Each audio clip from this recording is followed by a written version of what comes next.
Yo.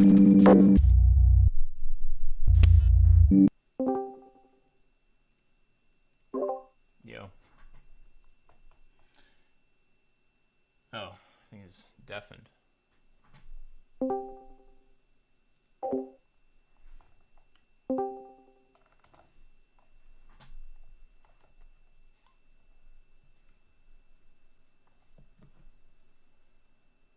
Yo, what's going on, guys? Hello? Yo, sorry. Just clearing my throat. Yo, what's up? Yeah, just make sure everybody gets in here before we talk. Maybe some others want to join. I think Avi will. We're BCing.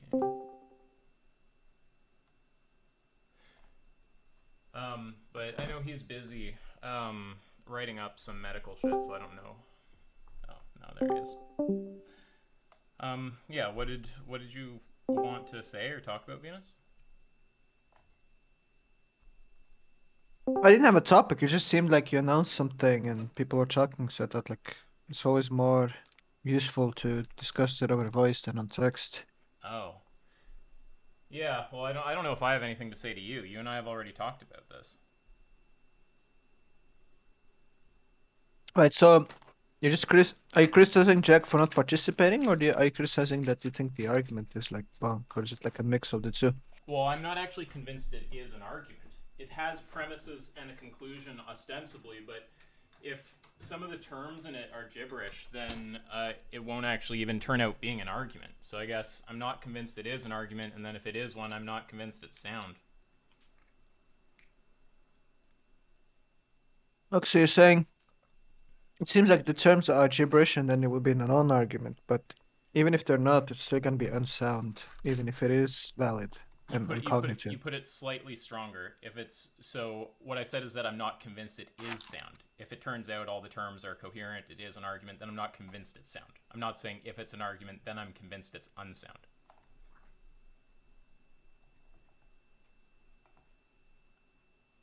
Okay, I see. Yeah. Yeah. I mean, I don't know. I don't really Do you know. disagree with the way I analyzed the argument yesterday? Um, well, I think that was.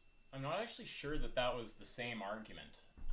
Because Jack agreed that that's the argument, but see, I just take it that when Jack agrees, when you ask him something, he's just being lazy and just like will like grant something, just not in order to deal with it, if you know what I mean. Maybe. I don't know. I just know that what he grant. I mean, like you agreed, obviously. Given what he said yesterday, the outcome there was that either it's question begging. It's either a non sequitur, or if you actually bridge the two arguments, then it just turns out being question begging because you have the conclusion in the premises. No, I agree with your analysis yesterday, yeah. Yeah, and like I'm Yes. open to hearing other arguments. So But I'm not that's sure if why I that's didn't. how the Well, yeah, I was just about to say about yours. That's why I didn't want to talk initially about your rendition because I was like, well, wait. I just before talking about that, I'm happy to hear whatever renditions there are. We can go through all of them. Like, I just want to find out if the view makes sense, right? But before that, it's like I was just getting fucking like irritated with this because I wanted it to be clear. Like, look, you gave the first argument, and the argument you gave in support of it has a conclusion that's not the second premise. So like you need to and worse off, the conclusion of that is um is just analytic with the conclusion you're trying to reach in the first art. Well, I don't need to repeat the whole fucking thing to you, but the thing that was annoying me is just like, look, you need to just grant that this argument that you've given here is either a non sequitur or is question begging. And then once we grant that, then I'm happy to hear whatever the other like version of it is or something. And yeah, as for albedo, I asked Jack directly. He said that it's not worth it to try to convince. Yeah, I mean, that just sounds to me like a cop out. Like, I mean, you can say that all you want. Other people have called him out for saying that. I think Avi has. I think one or two others have.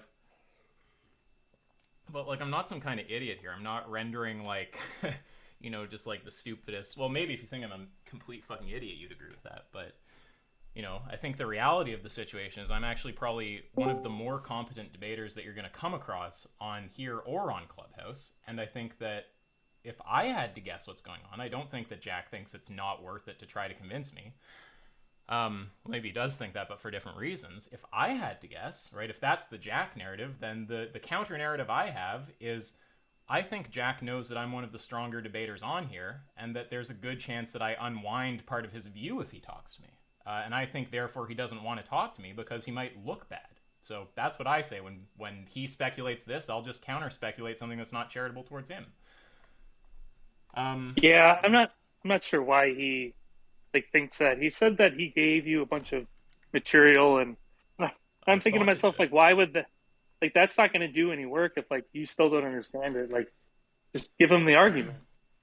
Yeah. Well, I agree. Thank you. Yeah, he gave the material, and he's given the same material multiple times, and I've responded to the material. And normally I wouldn't even do this. Okay, if a flat earther or someone were to give me a bunch of flat earth articles, I'd never read them, right? The only reason why I went and humored that is because Jack's not a flat earther. He's a really smart guy who has a lot of really good criticism. So when someone like that gives me the kind of goose chase of okay, well, here's all the sources, go read them, instead of just giving me an argument, I kind of tend to give them the benefit of the doubt. I'm okay, I kind of wish you'd just give an argument, but fair enough, whatever. But then I went through all of the sources, and I was still wait, I don't know what the fuck the argument is. Then I came back and just got source spammed again, and it just seems he just has a few default settings. It's just you either get the source spam, you get referred to other people, all of whom have either agreed with me. So he'll point to Troy, Venus, Phillip, DGH, and it's Venus agrees with me, Troy agrees with me. DGH I'm waiting to hear back from. Phillip is some coward who hides from debate. I don't even know who Phillip really is. I've talked to him once or twice, in text, but he just hides from debate. So it's you either spam me the articles that I've read and responded to, or you say that other people are going to render the argument who've already agreed with me, or who are hiding from debate, or who I haven't heard back from, or you just flat out don't answer my questions. So yeah, I'm not impressed. But Venus, if you think that there's a better way to render it, and you gave one, but I don't definitely talk about that. Yeah, I don't know how Jack renders it, because it's sort of like you said, Jack sort of gives you links, but yeah, you're that begging blog post. You're begging the question that he renders it, right? No, I don't think he ever rendered the argument. Yeah, me. No, I said I don't think. Yeah, but I think what was his name? Was it Huge Gidiette? I think that was the name. Yeah. Something along those lines. I think the way Huge Gidiette renders the argument is probably, well, I don't think it's going to be a sound argument. Probably not. But I don't think it's going to be question begging or invalid, though. No, I don't. I don't think, and Venus, to be clear, the one that I gave that represents, so it's hard because there's a lot of moving pieces. Okay, so there's the original argument, and then there's this thing that's supposed to be the supporting argument for P2. My rendition of that, which is the Hugh Gidlet or whatever his name is, Giblets argument, my rendition of that is not in of itself question begging, and also Jack said that it was accurate. Right? So I'm not saying that argument in of itself has a question begging problem. I'm saying that argument, when connected with the other argument, when that's supposed to be used to support the other argument, then you get question begging, because the conclusion of that argument is the same as the conclusion of the argument. So you end up using I don't have to repeat it to you. You know this, but just to be clear, even my rendition is not in of itself question begging. It's question begging when you use it as support for the other argument. Right. But I took it that article was an argument for externalism. The entire article gave you a single argument for externalism. Yeah, what am I? Not for Or is P2, that? Or do you right? disagree? Well, P2 being what? That if internalism is true, then agency is impossible. Yeah. Right. I think he said something. Well, I would have to go back to the article, but I think he said something that like values are necessary to prompt the agent, and so values are necessary for like agency. And from the third person perspective, there wouldn't be any values. Or am I mistaken? Well, I can grab your rendition of it. I'm actually just looking for it. But like, I don't think But I think from your point of view, um, I don't think you like can justify anything. I just like my hypothesis is just like Jack is like uber lazy, and so he will just like grant things just like to avoid discussion. yeah, well, I mean, it's kind of like Yeah, which is uh, what I think though. I mean, I don't know if you disagree or not. I just think he's like extremely lazy. I don't know what accounts for it, but like if someone gives me a question begging argument, then someone says like, oh, it's lazy or they're just being lazy or whatever. It's like, I mean, I don't know what the fuck to make of that. Like, am I supposed to like not analyze the arguments that he signs off on? Am I supposed to never expect him to actually sign off clearly on an argument or not? Like, why is there no standard here? It's just fucking irritating. So no, I don't know if it's because of laziness or what, but it's just like if there's some suggestion that I like can't ask Jack to sign off on an argument, and then when he agrees to it, point out the problems with it because he's not ever really committed to anything. Because he's being like, no, fuck that. It's like everything he has committed to so far has a problem. And sorry, my frustration is not with you, Venus. It's just with the topic. Hope that's obvious. No, no, I understand. I'm just saying I think that that Jack's effort doesn't go beyond just linking you the material, and even like asking me, is this the way you interpret it? Well, at least with you, um, you and Arianus, he'll just like maybe like he'll like look at it like once and just say, yeah, this is correct or something, just because he's like lazy. Yeah. So, And you, oh, sorry. I mean, I'm just like speculating as to what like his intentions are. I'm not saying Maybe, you're doing but anything wrong. I don't think that we should necessarily be charitable like that. I think that there's other things that seem like just as plausible to me. Like he doesn't want to commit to a formalization because that opens an attack surface. That actually seems more likely to me, to be honest. Or he doesn't want to commit hard on it because then it kind of it really does create this dialectic where he's really put himself out there trying to defend this view, and now he's on the hook and can be shown wrong. So I don't know. I tend to go more towards ego kind of explanations, like that in some way or another interacting with me on this could come at kind of like a cost to him. I don't know, his like philosophy ego or something, or like how people perceive him.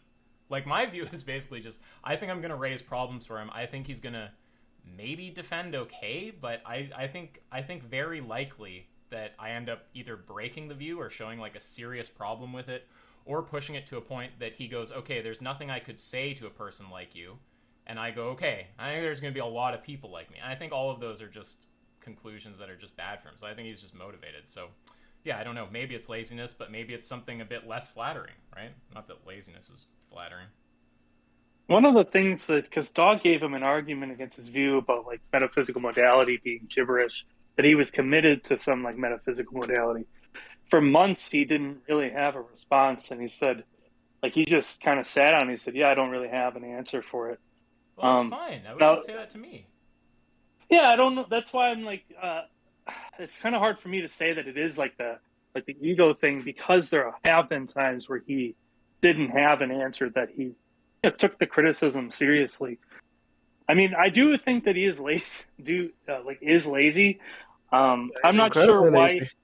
Yeah, maybe he's just doesn't want to put the work in because he knows how strenuous you're gonna put. He just thinks that would be too much time.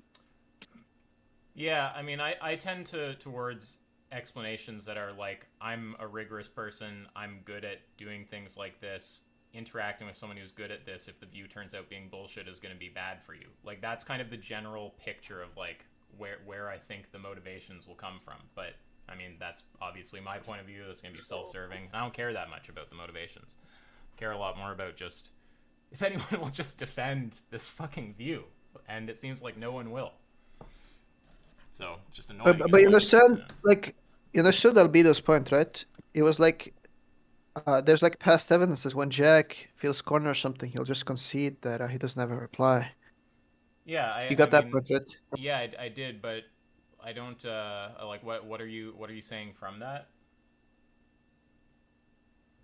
I think Albedo's point was that he doesn't interpret this situation as Jack not having an answer because had he not have an answer, he would just have said he didn't have an answer, Well, and there's like I past don't evidence for that. think he said that. I think that it's just something that counts against the something that counts against it being the case this time around that he sorry, let me think about how to say this. That's evidence that it's not just that he doesn't have an answer and doesn't want to say so, because he will say that. So we want to say, oh well, no, that's not the case this time. It's something else. Because if he doesn't have the answer, he would just say that. It's like, I think Albedo can just speak for himself, but I thought you were saying that's a contributing reason to think that. I didn't think he was Well, but actually committing to the view that that's what's going on here. Well, when he took these arguments, a lot of times these were arguments against the view, so he just had to look at something. It wasn't him like constructing it on his own. Maybe there's like a way that you can construct an argument against this that turns it into gibberish. That way he doesn't have to like go home and like write something out. You're just giving it to him and he looks at it. Because Yeah, it seems but like in every other case he did do that. yeah, so when you're saying that in other cases he's been able to just admit if he doesn't have a way to render the argument or whatever, you're saying that that's a contributing reason to think that it's not just the case that he can't render the argument this time. But you're not saying that you're therefore convinced that it's the case that he can't render the argument. It might actually be the case that he just can't render the argument. There's just some reason not to think That's right. that, because in the past he's been unable to render an argument as just said so. Yeah, that's So right. it's a contributing reason. Yeah. So I think I get him. Venus, were you saying wait, something? have you ever spoken? No, that sounds right. But have you ever spoken to anyone else who affirms this argument other than Jack? Well, I talked to Danny, who used to, I guess, kind of hold this view. Danny just ended up agreeing with me. I've talked to Arianus, who also ended up agreeing. I don't know if he ever held the view or just has been around people. So that's about the extent of it. I can't find other people who will defend it. What about Josh or Phyllis? Phyllis hides from debate. Josh, I'm not really on good terms with. We had like a falling out. But I'm so fucking desperate for an argument for this. I'll talk to Josh. Like, I just want anyone who's good at philosophy to actually try to defend this view. Yeah, I think talking to Josh is probably like the best way to like get to, like, if the goal is to like get as close as possible to like a formalization of the argument, I think talking to Josh might be like the best course. Yeah, I mean, Because Jack is not gonna give you one. He's too late. He's too late. Yeah, wait, what's the argument? What argument? They're trying to get a rendition on the Bilgrami argument for external values. Yeah, I think it's not forthcoming. Yeah, so I'm not going to reach out to Josh just because I can help you with that. Well, okay, well, if you have a formal rendition, you can put it in there. But there's actually something we want before that, which is just the conceptual analysis of external value. Because I actually don't even. It's the same. Like, I'm running a kind of parallel case that I run when talking to the Parfit people. Like, broadly speaking, like I think my point here is just going to be like, this can be criticized in the exact same way that we criticize those people. So I'm not convinced that external value is a coherent concept, and I think that even if you get over that hurdle, then there's this further hurdle of giving a sound argument for its existence. I just think that has not been done at all, and all these people just start gibberating when you ask them to actually give you something like that. They just start saying things like agency becomes impossible, and you're like, okay, well, so you say. So let's just like get a clear argument for why you're saying that. And then there's just nothing. So, well, yeah. Bilgrami, the way Jack explains what external value is going to be something like, I mean, it's sort of like you could compare it to color, right? When you desire something, I guess your experience, your like phenomenological experience, is going to be correlated with some property that the object has. Um, but not everyone can perceive it. So unlike color, this So is something that's going to be, to be clear, dog, is yeah. this something that you can define? Can you give a definition, or do you think you can only convey it by like, by example or by some other means? Yeah, I don't think you can, I don't think you can give a definition for it. I mean, I think it's there's going to be a level of it's just at some point it's just going to be like a primitive notion. Yeah. Now, so again, like just like I say to other realists, the whole point I want people to start taking away from this, you can just say the same things you say to other realists to like the Ang gang. So if the idea is it's primitive, the same thing I'd say to these people is, okay, well, I mean, something being primitive doesn't mean that there's no way to convey it. It just means it's not conveyable by definition. That's okay. Is there any way to actually convey the primitive concept? So maybe you'll do it by Yeah, example. Maybe you'll do an interpretive dance. yeah, well, I mean, presumably one way we could do it is just by giving like an analogy, um, Sure. uh, and trying to get your intuitions pumping, right? So the one that I gave is to say, look, like when you value something, um, or you desire something, you're gonna have a certain range of experiences. Like there's, I guess, cognitive phenomenology associated that you're gonna associate with it, with feeling desire to do something or to like eat something or have something, right? So what Bilgrami wants to say is that um that's not just some like feeling you get. There's actually a property that the object has that you're perceiving in the way that you might perceive color, right? Yeah, I don't understand. Like, what I don't know what external value is. Like, so here's the kind of thing that I'm looking for. So I understand. If you want to say that, um, let me sort of think of how to articulate this. So the thing that confuses me when we say when we say that we have like external reasons, right? We want to say that X counts in favor of Y, and counting in favor is not in virtue of something in the agent's psychology, right? So, what I want to know, because all I take it to mean to say that X counts in favor of Y, is just that the agent is going to be motivated to Y given awareness of X. If that's not what it means for the CIF relation to obtain, what does it mean?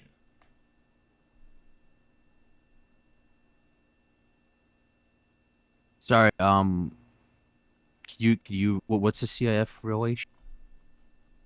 Yeah, so you have like the reason, you have the response, and then you have the CIF relation, and then on internalism, the CIF relation obtains in virtue of a fact about someone's psychology, and on externalism, it doesn't. And I don't. Well, I I don't think even under well one second. I don't even understand what it would mean to say that, because all I understand it to mean to say this counts in favor of that, or the relation obtains here, is just that if the agent is made aware of the reason, they'll be motivated towards the response, right? So if the reason is like say that it's like feeding the homeless will maximize well-being, and the agent is such that they have psychology such that they will desire to maximize well-being where possible. Once made aware of the fact that feeding the homeless maximizes well-being, they'll be motivated to feed the homeless. That's the kind of picture I well, have. So if you want to well, say one second, if you want to say it means something else to count in favor, I just want to know what that means. no, that what you said is Bill Grami's view. I think he is an internalist. Okay, I think But that he's not an internalist about values. He doesn't think. Well, I'm not really sure if you could. I'm not sure where he fits in on the dichotomy between internalist and externalist when it comes to value. I think he would be some sort of externalist, but the way Jack describes it, it's not really clear. Yeah, well, Um, what I want is just to understand what it would mean for the CIF relation to obtain if that doesn't just mean that the agent is motivated in the case that they become aware of the reason. Because that just sounds like gibberish to me, right? Like I don't know what the fuck yeah, anyone is saying when they say that. so when the agent becomes, Bogami wants to say when the agent becomes perceives value, right? They have this Wait, experience of wait, desire. Yeah. perceives value. Is that some kind of external value property? I think he wants to say yeah. Yeah, so Jack we've wants to all say so wait, yes. I'm going to stop you right there. So Yeah. we're already baking in a concept that I don't grant. So what's the conceptual analysis of that, right? Because when we say external I value, I'm taking it that somehow it's connected to the CIF relation thing. The idea is like it can be valuable if this external CIF relation obtains whatever the fuck that is, right? So when you I'll start telling explain. when you start going back into the Bill Grommy stuff and just talking about value, which is the very concept that I'm saying I'm not sure is coherent, right? That's just that's just recreating the same problem that we're trying to address in the first place. Well, yeah, so the CIF relation is supposed to be what, like how you're asking how value properties give you reasons to do stuff? Is that your question? No, I have no idea what they mean when they say it obtains. I don't know what they mean by obtains. Is it Well, gives you what? one sec? Is it gives you reason to something? Is it does it? I don't know what they mean. I know what I mean, which is that in the case that you become aware of the reason, you'll be motivated towards the response. I don't know what they mean. Okay, so I'll tell you how I understood I mean, again, I'm not I don't think Jack is really clear on what Bill. I don't know if Bill Gramy is clear on what Bill Gramy is saying, to be honest.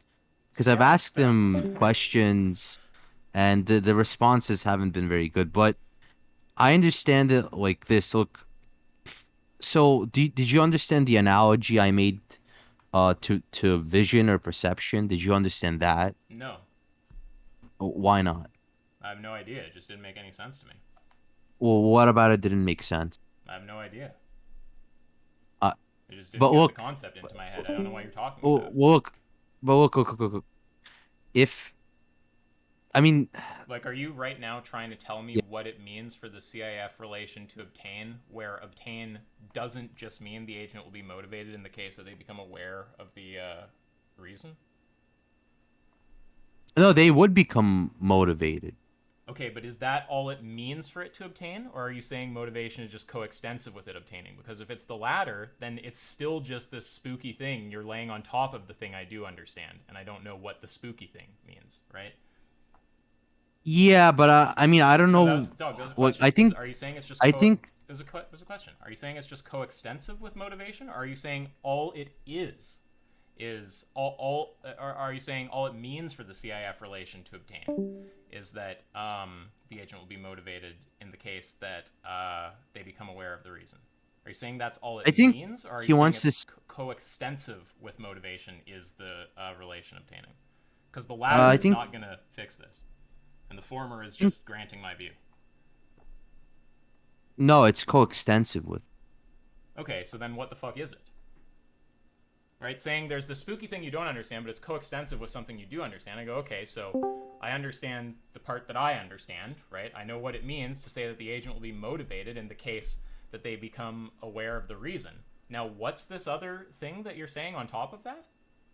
What's it mean Yeah, for. so I'm sort of defining it in terms of how it's a property that's being defined in terms of how it functions. Wait, now you're losing me. Yeah, Now we're talking about it being defined. I thought we were saying that it's primitive, and you had to trying to. convey it by Well, some I'm other means of trying. definition. Yeah, sure. So maybe define is the Convey. wrong term. Convey. I'm saying, yeah, conveying. I'm conveying the concept Okay. um, by explaining it in terms of how this property functions, right? What property? Right. So like value properties. The thing that I don't understand the meaning of? Right. Okay. Yeah, Are you going yeah, to so I'm use the saying, word that I don't know the meaning of in the explanation of how the thing works? Because that's going to be a problem. well, yes, I'm saying, look, if you understand, I mean, you understand the concept of a property, right? I Like think what a so. property is. Okay, so what a value property is going to be is a property, right? That an object is going to, like an object, or I guess some future, well, let's just go with an object, right? Make it simple, right? That an object is gonna possess, um, that certain agents will be able to perceive, um, and when they perceive them, they're gonna have certain phenomenological experiences that we associate with like desires, like having desires, and that's gonna motivate them to act on, uh yeah, it's gonna motivate them to pursue those objects, right? The object of their desire. Um but what Bogrami wants to say is that either the agent is gonna take actions that will successfully achieve their desires, or they're gonna fail, but once they're made aware of the fact that they failed, um they're gonna uh try to take corrective measures. And if they fail to take corrective measures, then the point is, it's like eventually they're gonna take corrective measures, Look, right? Like once they're is a does that make value not really. Is a value property something outside of the agent's psychology that stands in a CIF relation with the agent having some response? that stands in outside the CIF relation? I I'm mean, trying to yes, it's yeah, so what does it mean to say that what's Venus saying here? I think Venus is trying to encourage me not to talk to you. I don't mind you, dog. But the I'm asking well, what it, well, Josh isn't really gonna give you a better answer. no, I don't. My I think it's a problem of the view. I think this is the view that's probably the problem. I don't know, but yeah. Okay, sorry. Just about what we were talking about though. Yeah, I'm asking what like when you what would it mean to say that the CIF relation obtains if it doesn't just mean that the agent will be motivated to towards the response in the case that they become aware of the reason, right? And if you want to say, well, it's that it, whatever it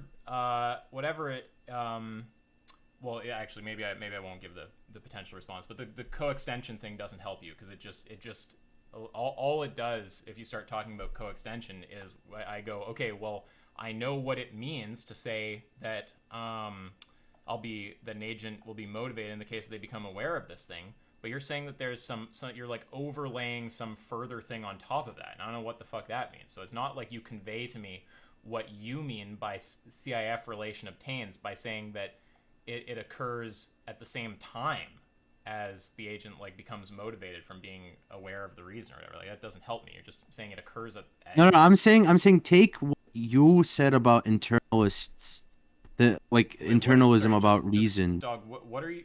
I want to make sure we're going towards something right now. Yeah. Are you trying right now to convey to me, what this what external value is? Because that's what I'm trying Well, to I'm understand, and I'm saying trying to explain to you how how external value and internalism about reason are compatible. To like the way I understand Bogran.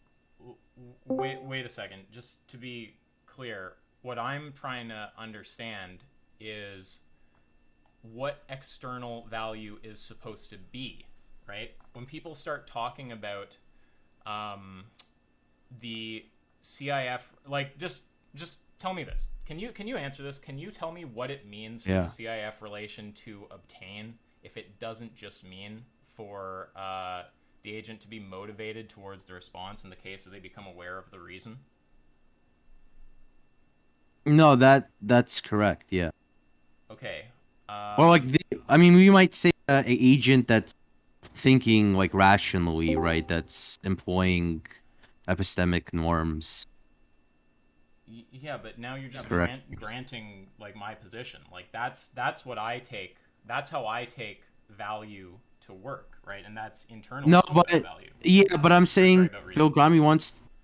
Gramy wants to add another layer on top of that and say, um, what? How should I put this? What gives you the reason? Like what gives you um things like desires, right?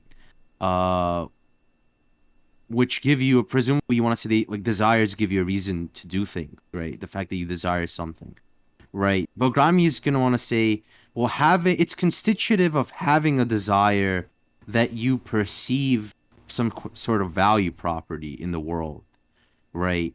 And if you're asking, well, what is a value property? It's like I said, it's just some property in the world that like I can't really Is it tell a you like property in the describe. world that stands in this kind of external CIF relation with a response? Is it a property which is No, not in my no. psychology, in virtue of which No. The way I could describe it is you have a reason. The reason comes. The reason the CIF relation works. The way that you described. I'm saying that.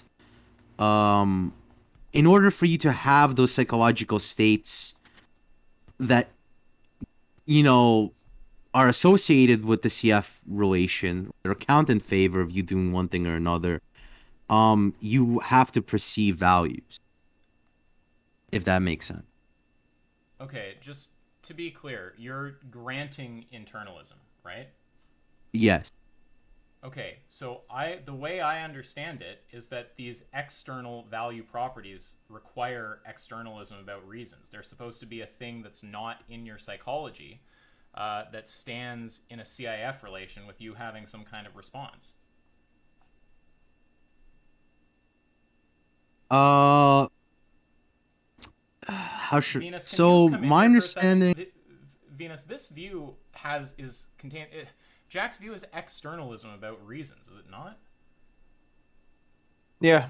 Yeah, right. So But I don't. But I the don't second, understand. just to be clear, so dog, all these times that you're going, yeah, well, that's right. That's how reasons work. You're granting my point. You're saying you don't like if you grant internalism about reasons, that's agreeing with the criticism that I'm making here. I'm saying, Yeah, I don't wait a think second, just that. try to understand Yeah. because my core thing is I'm going, this is top level what I'm saying. I don't understand what external value properties are, and even if someone could give me a clear conceptual analysis, I'm not aware of a sound argument that they exist, right? And Yeah, I'm saying that it's not clear to me that Belgrami's view is externalism about, or even Jack's view, for that matter. I think he might be making a mistake there in well, I describing can his only view. argue with what I understand the view to be, but I mean, I take yeah, Venus. No, I was just coughing. I'm sorry. Oh, well, yeah. I mean, I take it that the view is externalism but reasons, and or that's part of the view. And the second that you grant internalism about reasons, you're saying that there doesn't exist anything that is outside of our psychology that stands in a CIF relation with us having Yeah. some response. So the second, Yeah. Well, the second you grant that, you're saying, Isaac, your critique is right. Do you agree with me on that, or do you think I'm wrong to say that you're granting my critique when you agree there? I'm not sure I'm granting your critique because I don't think Bill Gramy's view is externalism No. because My yeah. it does. Let's just say it isn't. What I'm doing is running a critique of what I take Jack and Bill Grami's view to be. But even if it let's say that it's not right. Um, this is the view that I'm criticizing, and you agree with my criticism of the view that I'm criticizing, right? Whether it's Well, Jack's view, we can talk about that in a second. what is your criticism exactly? Yeah, my criticism is I don't understand what external value is supposed to be, and even if someone could give a conceptual analysis of it that made sense to me, I'm not aware of a sound argument that it exists. Yeah, I mean, So I agree when that people like I Jack don't are see. making arguments and those arguments have words like external value in them, I'm not even convinced those are arguments. I think that if external Yeah, but value is gibberish, then all of those arguments have non-propositions in them and therefore aren't arguments. yeah, well, I mean, I don't know about them not being propositions, but If it's gibberish, is it a proposition? I mean, I don't think it's gibberish But though. if it's gibberish, is it a proposition? Presumably not. Well, no, obviously. And then if one of the ostensible propositions in an argument turns out being gibberish, that ostensible proposition isn't actually a proposition, and an argument is composed of propositions, so then it's not an argument. So we can discuss whether it is gibberish, but you see why I would say that if external value turns out being gibberish, then a consequence of that is that when Jack is running arguments, they aren't actually arguments, if they involve. Yeah, sure, but external value. I also wanted to I wanted to point out that I don't think externalism about values is going to equate to externalism about reasons. And the reason is because the agent only has reason to do something once they've perceived the value properties, once they've had those psychological states that you're talking about and are motivated to actually pursue those desires. I take So it's it not that- clear to me that Vilgrami's view would be externalism about reasons per se, so much as externalism about like values, like Okay, well, value let's properties. migrate away from talking about Bilgrami's view. We're talking about Jack's view, as I understand it, and there might be some distance between them. I don't know. Yeah, but I see the thing is that but- Jack, I think Jack does agree with what I'm saying, but for some reason he thinks that it implies some sort of externalism about like I reasons. don't think he agrees with you. I think that Jack is an externalist about reasons, and I just want to make sure here, Venus, Jack is an externalist about reasons, right? Yeah. Yeah. Yeah, but I'm saying his view isn't. I don't But see how look, his view wait, is Doug, external. I'm okay. Well, then, but at that point, you're not devil's advocating the view that I'm criticizing anymore. You're going, okay, I'm taking. Yeah, but the view I'm that, giving you his view. I'm just saying that it's being no, like. but what I'm criticizing is the view that actually is externalism about reasons, not the view that looks like externalism about reasons but actually isn't. Right? I'm not really like I don't know, I'm not trying to be mean. That's not what I'm criticizing. I'm criticizing a view that actually is externalism about reasons. Yeah, I mean, I don't know. Like, if you want somebody to explain to you how external reasons work, I mean, I'm not your guy for that. Because I take it that Bill Gramy isn't. I take it that when it comes to reasons and motivation, Bill Gramy would agree with you. He just has like extra stuff built in on top of that. Yeah, I'm not totally sure about Bill Gramy. I'm under the impression he's an externalist about reasons, but I don't know. I'm criticizing what I take Jack's view to be.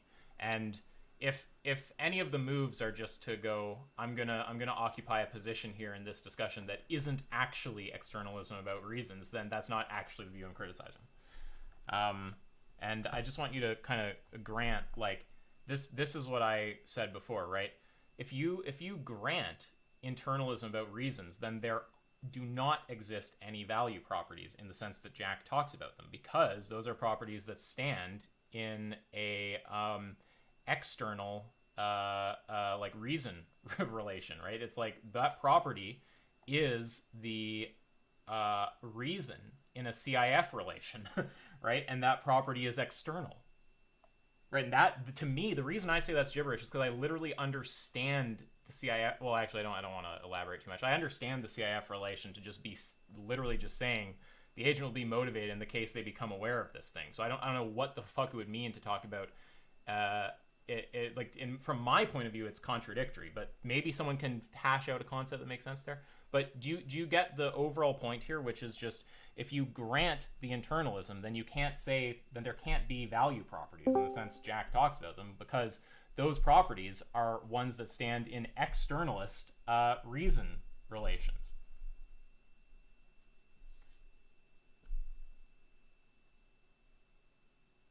If you're talking, you're muted. Let me get you a quote. Well, but I hope it's not a Bill Gramy quote, because that's not what I'm talking about. I'm just trying to get you to grant the. Well, maybe you do grant it. Dog, are you there? Yeah, sure. Yeah. So what I just said, I'm asking if you agree with that, right? If you're granting that I'm right about internalism, then there aren't value properties in the sense that someone like Jack talks about them, because those value properties are external things, things not in your psychology, that are supposed to count in favor of responses. But if internalism is right, there can't be anything not in your psychology that counts in favor of a response. Sure. Well, why do you say it like that? Well, like I said, um, it's not really clear that. I mean, if you're just, I mean, if you want to criticize, uh, external, the concept of external reasons. I mean, yeah, I agree that I don't really understand what it means to have an external reason either. Mm-hmm. Um, but I'm just saying I don't. It's not clear to me that. I mean, it's not clear what Jack's view is. Yeah, but if you start saying that, Um, then you're you're just coming around to my position. Like I'm saying, it's not clear there's any okay, view that then yeah, makes any sure, fucking sense here. sure, yeah, And yeah, and if he were to grant what you just granted, then the view goes out the window, because we know that whether it makes sense or not, some apparent requirement of the view is that values are external and they stand in CIF relations. If you grant internalism, then that can't be the case. There can't be a thing like that. So can I add yeah, you yeah. to the list of people who just agree with me here, or do you think that there's still some kind of like way to? Yeah, just add me for now. So Okay, I'm just getting a tentative. quote for somebody. Okay. All right. Well, yeah. And sorry, any of my frustration is more about the view than you. I appreciate your comments, dog. Um, yeah, Venus. I don't know if you had any other shit to say there. Um, I don't know why you and Dog don't like each other. I like But Dog. no, I love Doug. I'm good friends with Doug. The only thing I ever don't like about Dog is when he comes in out of the blue with something that's like way the fuck off topic, but I feel like I haven't seen that in a long time. So I like Dog currently. Just like Dog is currently in the list of people who agree with me about this, I am currently I don't even remember what I was saying. Okay, Venus, do you have more to say about any of this, or like I don't know. Yeah, I mean, I just take the argument to be that I'll formalize it, but he takes it that in order for there to be agency, there needs to be something that prompts sort of like your agential engagement, and this is what is called as values. And then he goes on to assert that they're not accessible from the third point, and anything accessible from the first point is is like external, and that's like the reasoning behind the argument. Of course, you can question why is it the case that things that prompt your practical engagement can't be accessed from the third person, or that even if they're accessed from the first person, why does it mean that they're external to you? But that's what I took the not Jack, but the huge rendition of Bill Graham's argument to be. So, um, it would be right to say you don't take there to be any argument for P2 contained in there, and the argument that you do think is in there is What's just P2 again? P2 is I have to get the exact phrasing. Um, or wait, sorry, no, I misspoke. You do think there's an argument for P2 in there. You think the one rendered before this is no good. Wait, let me think. The No, one sorry, what was P2? What was P2? here, I'll just grab them both. 1 second. Um, okay, here's the first argument, and then Uh-huh. what Jack gave me um, as an argument for P2 was this. Maybe I should label these so it's a little easier here. Because I think what you want to say is just that this is all fucked, but that there's a separate argument that can be extracted from the Hugh article. I think that's what you're saying, but I guess we'll see.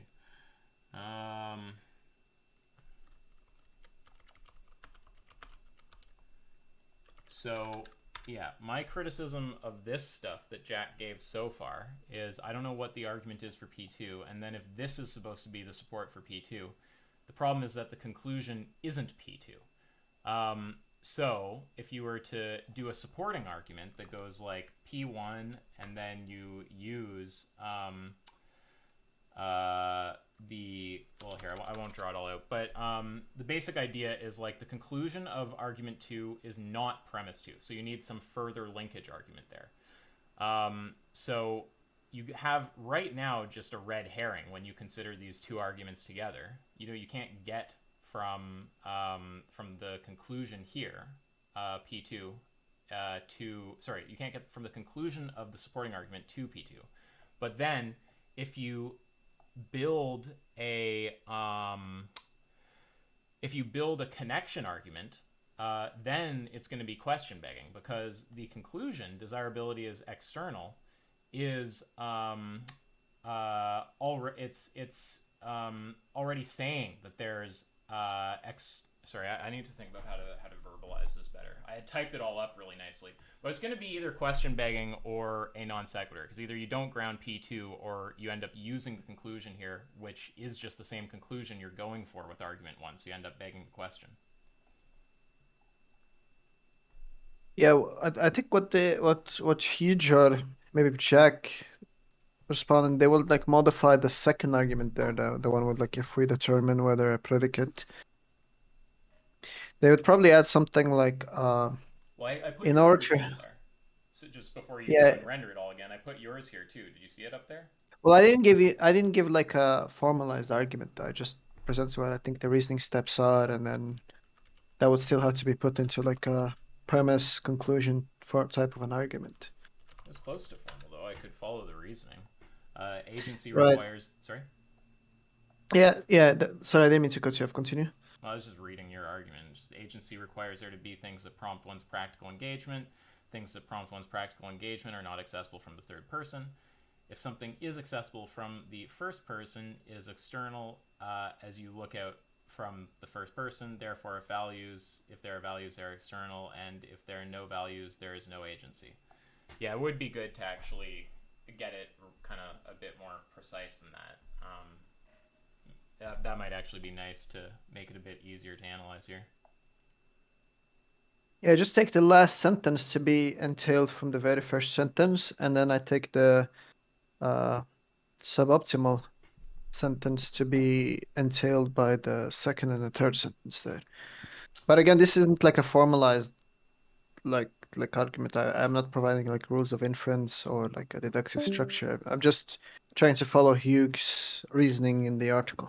Yeah, it's Or just the that blog post. it's not like I could just look at sentences here and try to see if I object to them or not, but I'm just questioning if it actually will formalize to something valid, because sometimes when you do the work of actually getting it into a valid form, issues start popping out. So like if we I agree. Yeah. So like if we were to try to actually make this a valid argument, because I've had it with these people not giving actual fucking arguments. No, I mean I just read the article and summarized what I think Hughes is saying. I'm not telling you that this is like some kind of an argument that convinces me of anything. I was just trying to give my input of what I think Hughes is saying. Okay, well let's see if we can render it into something valid. It's not actually obvious to me immediately how to do that, though, to be honest. So this is just kind of, this is what I mean, though. It's always someone else render this for me, and then they render an argument that they don't like, and it's not even clear it's like valid right now. So I don't know, I don't know if you care enough about this to try to make it valid, but it would be nice to get a valid rendition of it. I don't know, maybe something like this. If agency, then there are values. If there are values, they are external. Therefore, if agency values are external. Okay, and then why would I accept premise 2? Look, so that would be something like this.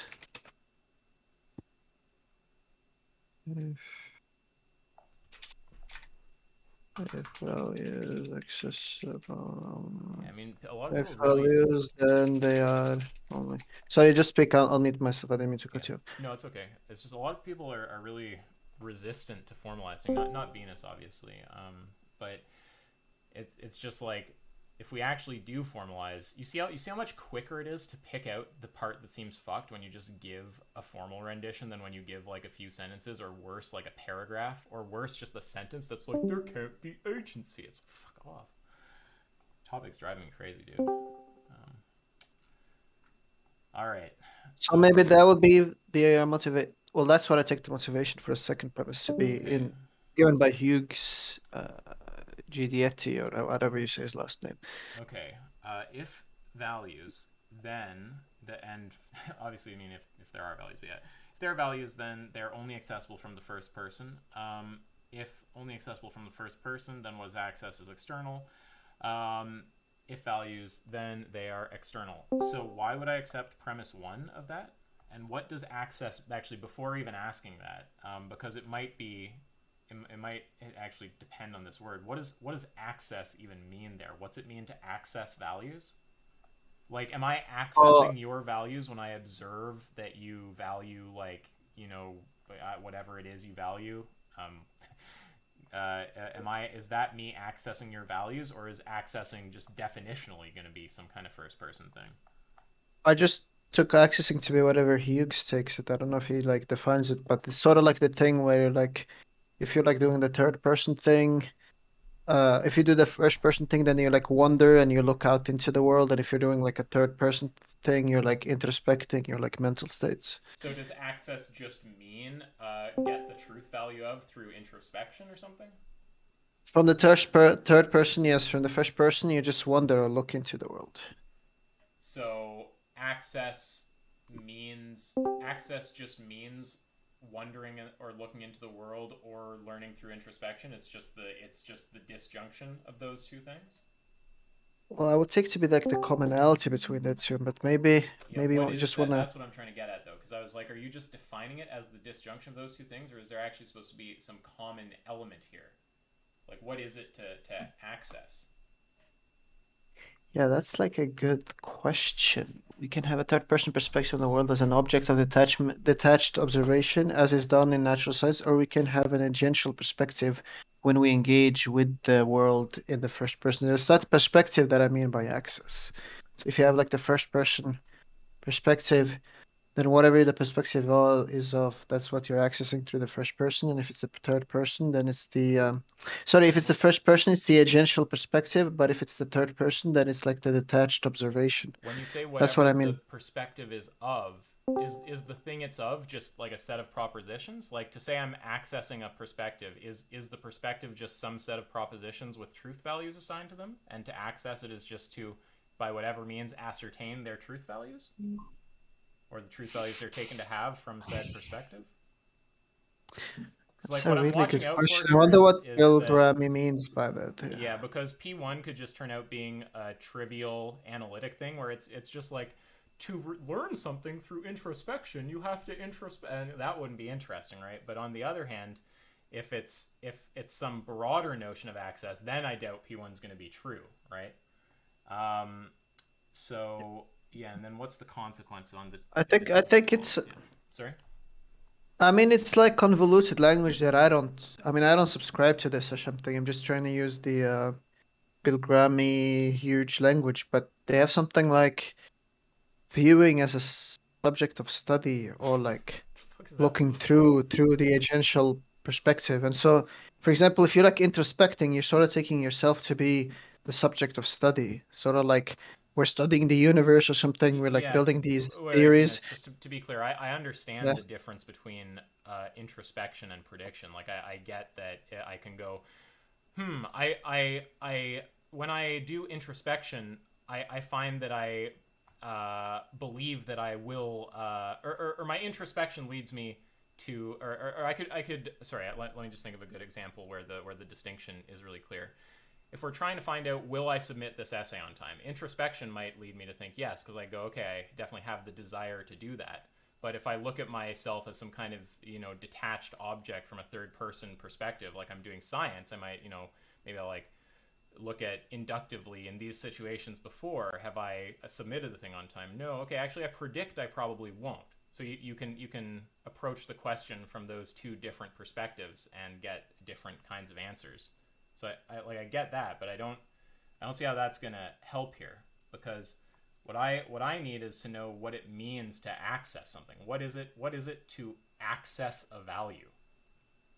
It Does just that just mean take to understand? take the disjunction thing just for the sake of like simplicity. Okay, so to access just means that either you observe them from first or third person. So then it turns out being false because you're saying they're only accessible from first person. Well, I think that's what Hughes is saying when he says. But Venus, look at the sentence. Look at the sentence. If there are values, they're only acceptable from the first person. If values are definitionally the thing that you access either from the first person or through detached observation, the first premise is false. If those they are only accessible from the first. Sorry, what was the critique you ran? Just one more time. So we look at premise one. We go, is that true or not? The values are, if there are values, they're only accessible from the first person. We go, okay, well, let's do semantic analysis. What's accessible mean? If accessible is defined as the disjunction of being known through introspection or through detached observation, then the premise is false, because what the fuck is the second disjunct? It's detached observation, right? Like the other means than introspection, right? So not just accessible from the first person. So if you define it as that disjunction, P1 is not true. Right, so I just took the first premise there to be this part of the article. Maybe we can... But do you appreciate what I just said about it, though, as written? Like, the reason I go after as written, it's not... Like, you can change it, and we can deal with a different formulation, but I just like to have a clear object of focus, you know what I mean? This right here, as written... If we do semantic analysis on that word, accessible, if that is defined as the disjunction of those two modes of access, then the first premise is false, because it's saying you can only have the one mode of access, but the thing definitionally is just the two modes of access. Do you see me, or is that like not landing? No, it's probably on my end, but like, what are you talking about, the definition of accessible as rendering this problem, or the definition of values? I'm talking about this premise combined with the definition of accessible that you told me to use for the sake of argument. So right here, that's the sentence. Oh, okay, I see what you mean. It's gonna be something like, if values, then they are only either like I just see what you replace mean. accessible with its meaning. Right. Known either from first person or from detached observation. If there are values, then they are only known from detached observation or from the first person. Well, no, they aren't. No, you're right. Yeah, you're right. That's why I preferred like the common property view, but I don't know how to render that, because I mean, this isn't my view though. I'm just trying to like steal man as much as possible. I know. But like he says in the article, what he says is, instead, values are part of the phenomenal world that are perceived from the first person agential point of view and are undetectable from the third person scientific perspective. And so that's what I'm trying to convey with like the first premise and the second argument there, that if values, then they are only sort of perceived from the first person agential point of view. That's what he calls it. Yeah. And not from the third person scientific perspective. And then if they're only accessible from the first person agential point of view, then they are external, because he goes on to say that later in the article. Yeah, and so just to be clear, do you think that there is any kind of answer that you could give to this, or would you agree, as someone who Jack has pointed to as a person to render this argument, that we've bottomed out on the tree here at a premise that it's just unclear why we should accept it, or even what it means, actually?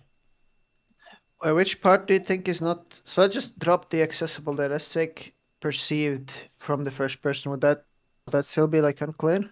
Are you just going to say, well, it doesn't mean to perceive? We'll have to rewrite it, and I'll have to take a look at it fresh and see what honestly... Because you've already granted, it's intelligible to you to make the distinction between like the introspection as a subject of study and viewing things from the first person perspective. That's like something that you can make sense of, right? That's not like gobbledygook.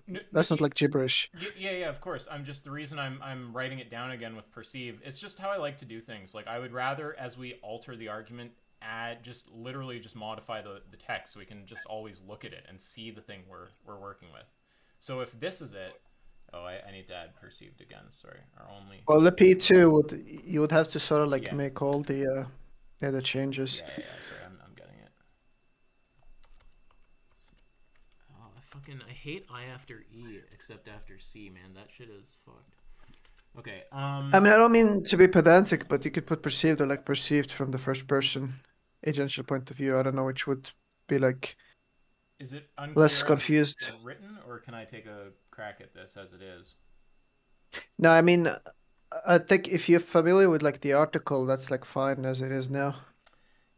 If there are values, then they are only perceived from the first person.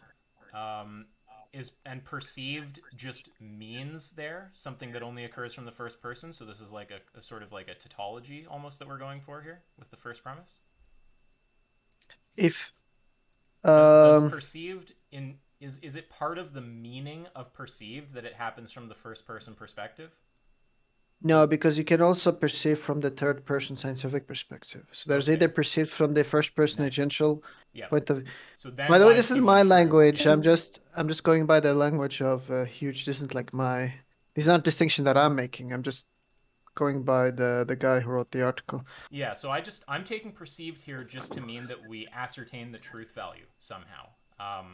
I don't know if that's not sharp enough, but that roughly what it means? If I perceive some value, I am like observing that it's true that, and then the value. Is that what it is?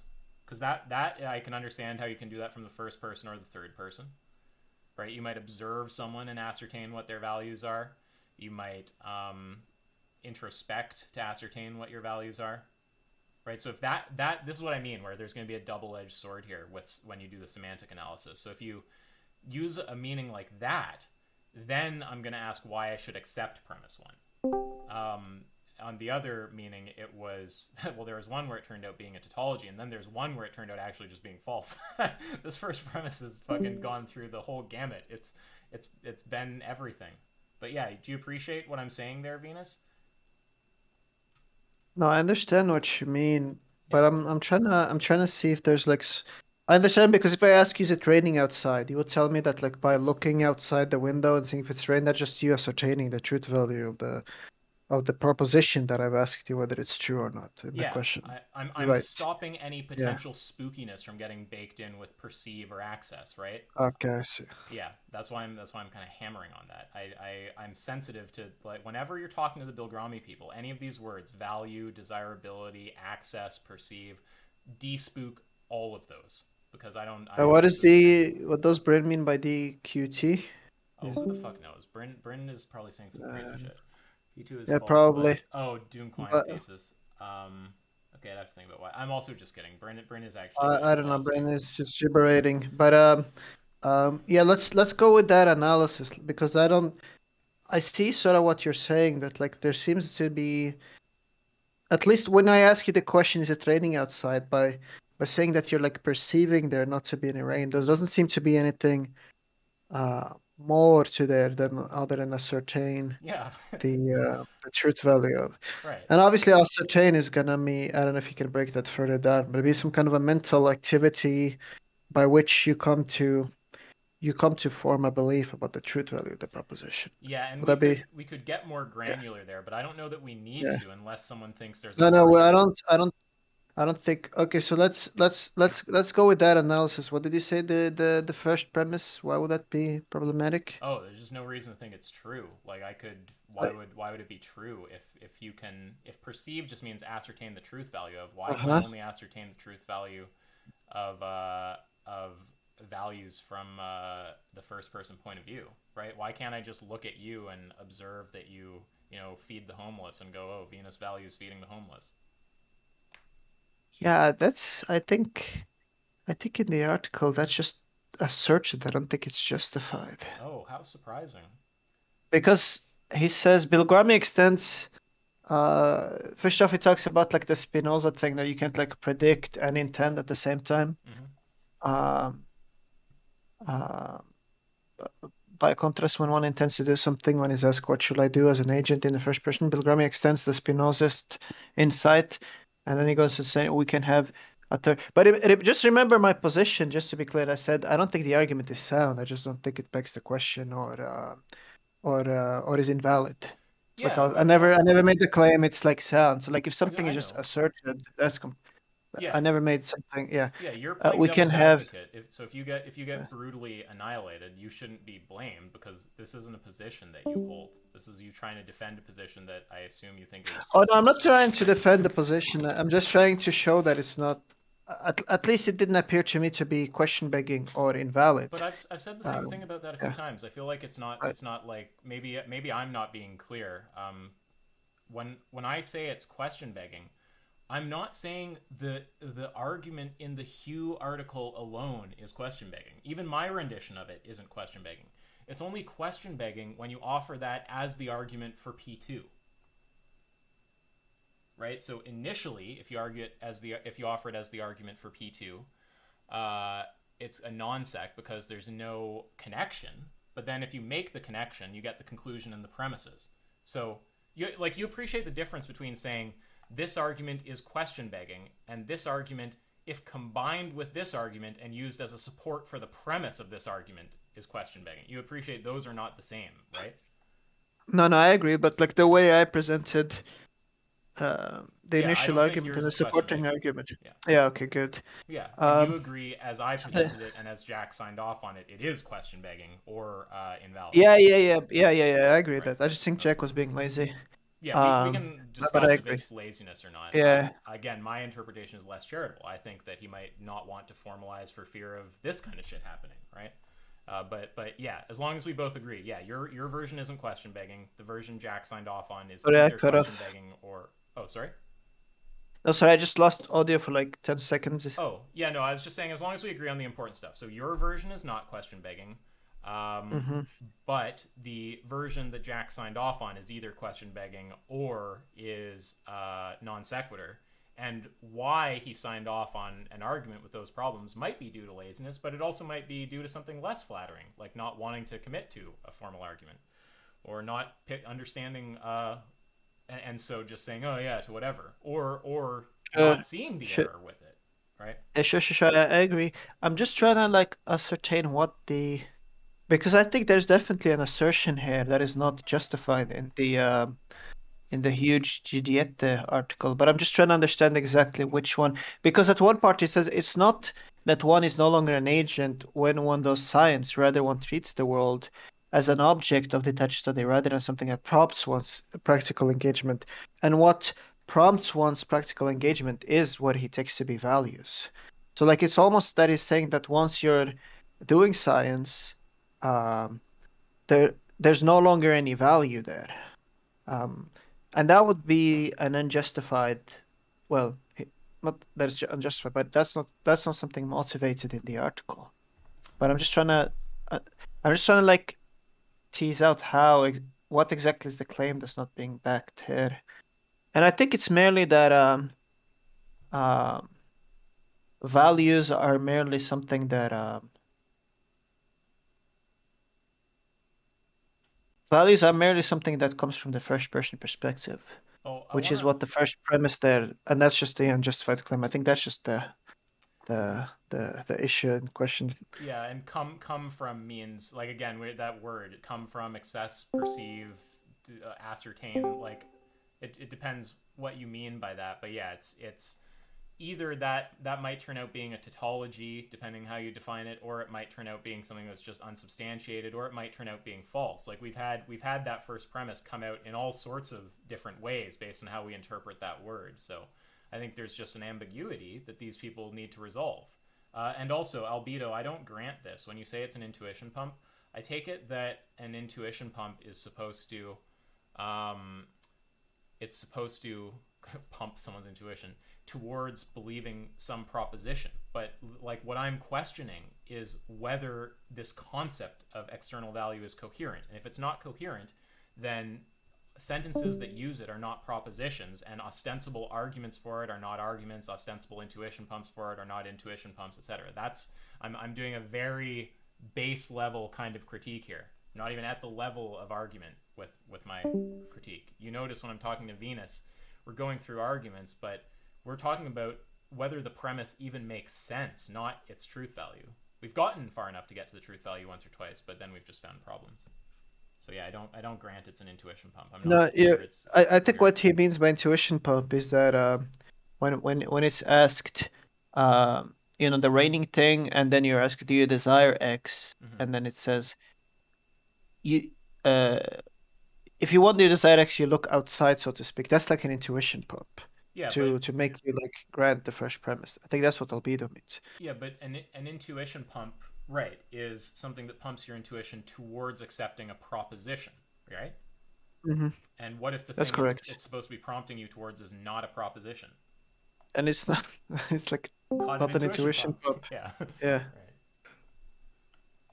But I think you granted that the first premise is like intelligible at this point, right?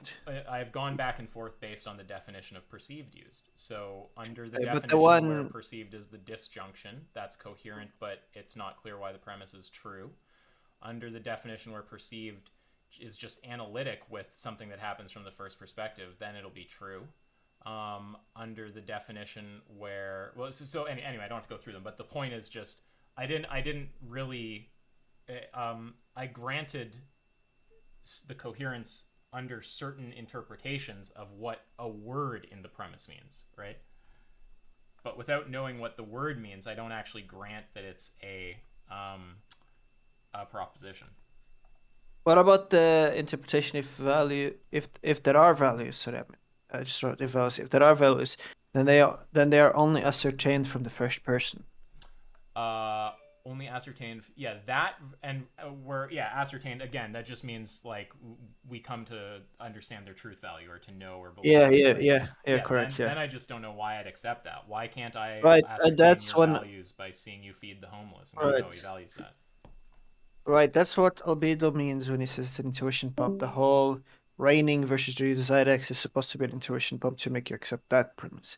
I don't think it's a good intuition pump. I'm just saying that's sort of like what I think is going on. And Yeah, what okay. albedo says. I do agree. If we take a one of the coherent interpretations, which we're not sure is being used by the people writing the article or by Jack, then we can call it an intuition pump because we actually are trying to pump someone's intuition towards a proposition. But as used by Jack and as used by some of these people, I'm actually not sure because, as you can tell from this conversation, none of us are quite clear what they mean. We're going through potential meanings. But yeah, you can call it an intuition pump in the case that we are actually sure that what we're pumping our intuition towards is in fact a proposition. Sure. But I don't think there's anything more to it. I think those two arguments I just was giving in the article, and I think only like an intuition pump is given to the first premise. And the only way to understand the first premise is in terms of like, well, at least like there doesn't seem to be anything more into perceived other than you ascertain that something is true. Why? So, but under that interpretation, see, I don't know if that's what's meant because under that interpretation, it's just so brutally obvious that there's not a substantiation for it, right? It's like, was that really what they're saying? Like, it almost feels uncharitable because why would anybody believe that, right? Like, why would I possibly think that I can't ascertain your values by observing your behavior?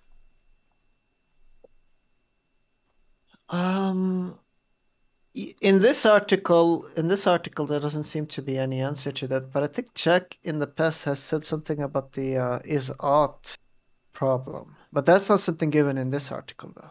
I'm just going off this article, the huge one. Well, I don't know if. And there. Sorry.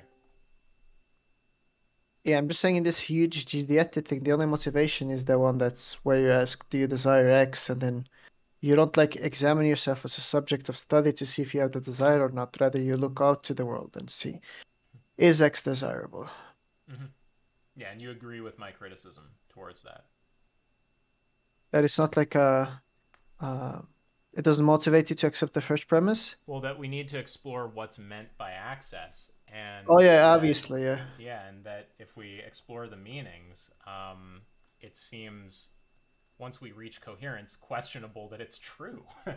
um, or there was one version where it became a tautology. What was that? When it was if perceived just refers to some kind of first person activity. Then what happens in that case if we do the thing where perceived is just in some way But access is used in this article though, so that's the tricky language because at some point it's perceive look and another point it says access. Yeah, this is why I hate natural language sometimes. Like, natural language is good until it's not clear what the fuck is being said, and then it's good to be a bit more formal because then we can start spotting some of these things. So if perceived is defined such that it's a first-person activity, then premise one will come out being true, but then I want to see what happens. So we say it's true that they're only perceived from the first person. If there are values, then they are only perceived from the first person. Oh yeah, so then it would just turn into if there's values, then they're only accessed from the first person from the first person. So if they're only accessed from the first person, then what is perceived is external. Wait, I'm confused now that we're adding this tautology def version in here. What? I'll have to think about this for a second on this interpretation.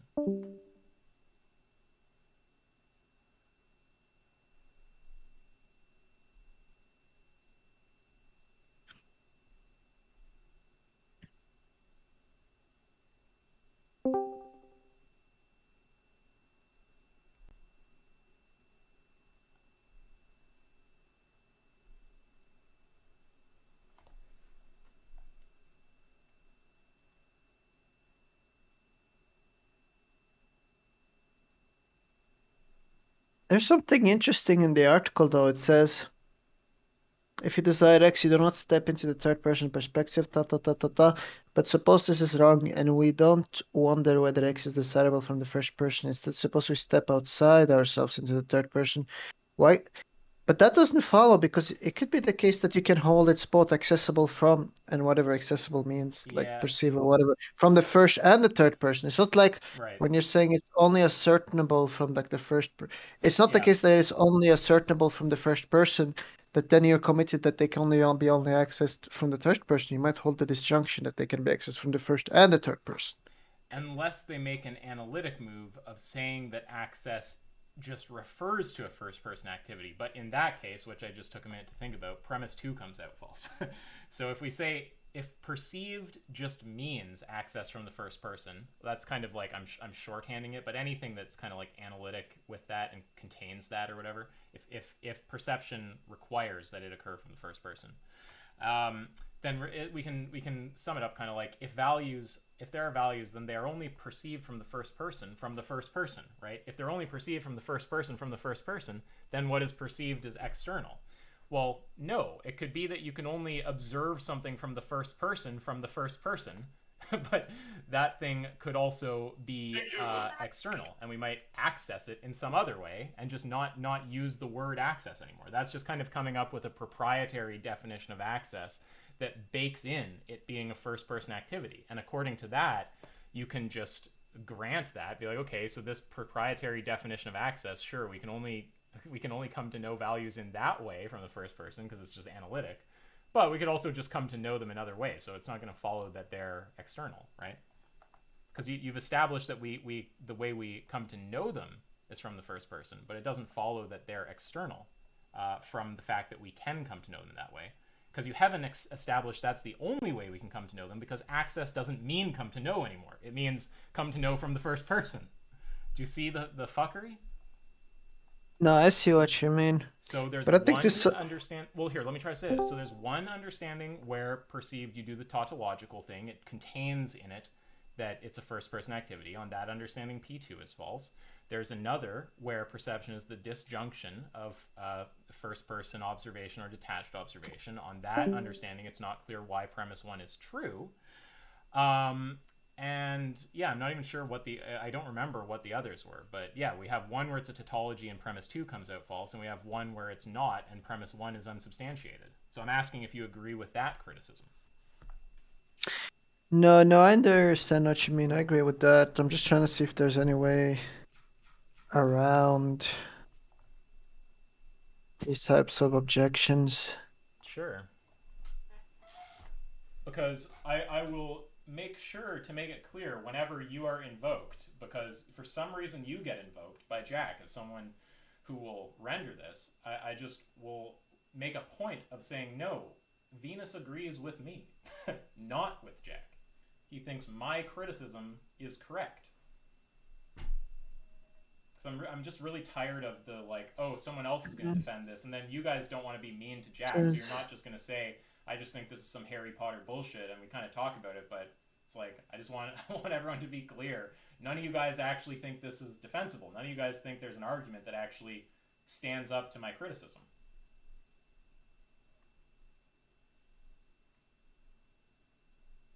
And hey, Venus, I wonder. Sorry, bud. Jack has gone on the. Sorry, I'm just aggravated by the whole thing, but Jack has gone on the record saying to Avi and to some others that I'm not worth conversing with. I mean, apparently I'm just so incapable of grasping this.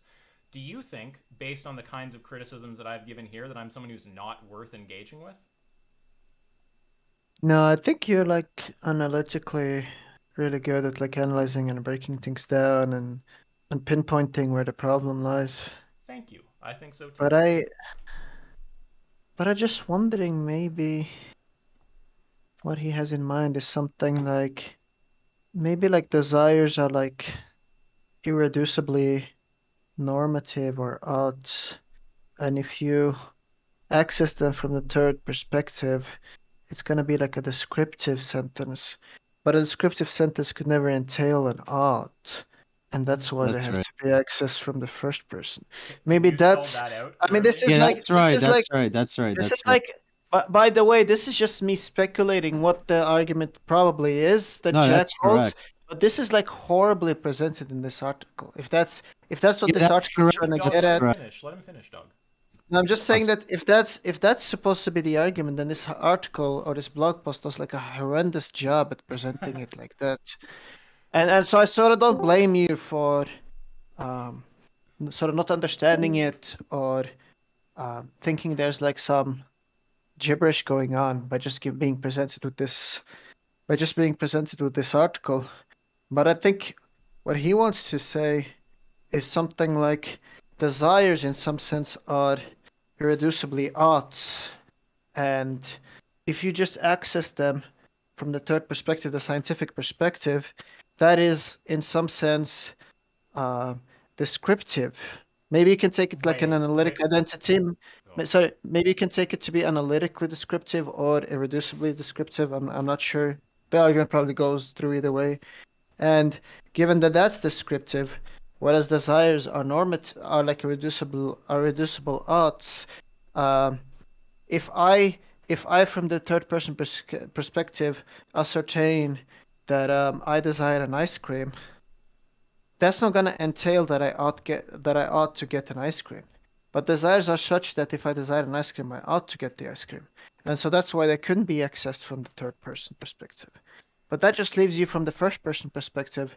And from the first person perspective, you look out into the world. And because you look out into the world, it's supposed to be out there in the world and thus externally.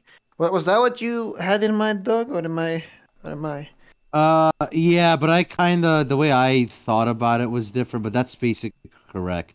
Yeah, like what I was saying about the whole thing about phenomenology was just that when you look at like, a particular like object or like, I don't know, like people suffering, you want to give them charity, right? You experience this Yeah, but desire.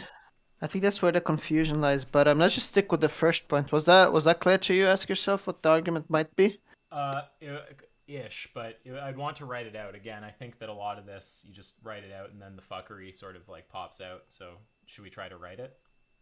Yeah, I mean you can write. I mean again, I'm just like speculating what the argument actually might be. Yeah, because I find if I speculate about why it might be wrong when it's not clear, I come off sounding probably weaker than I would if I were to just formalize it and then just clearly see what I think of it. Because then I might just be like, kind of like with the other one, well, like, what happens if we fuck around with this word right here? What does this word mean, right?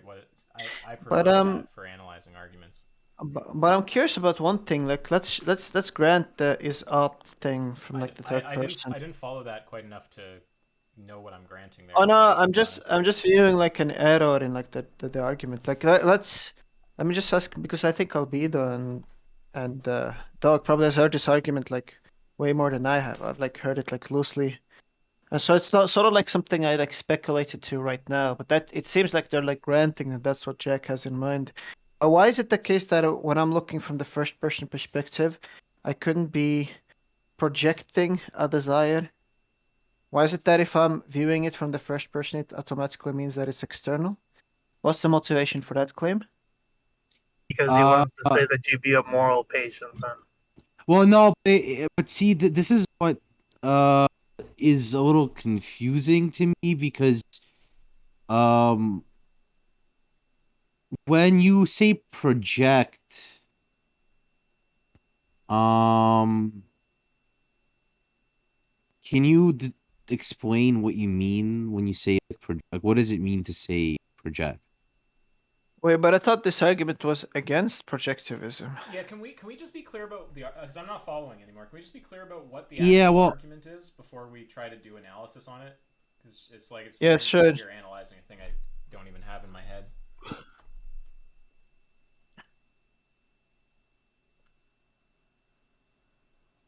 Sorry, Bryn, you gotta be like more clear than that. But yeah, like ask yourself, you're like you want to render the first part and be clear on that before we move on, right? I just want to know what this thing about is-ought is and how it connects either to the argument tree that we already have built that appears to have bottomed out, or if it is just a fresh argument that goes for the conclusion that there's external value.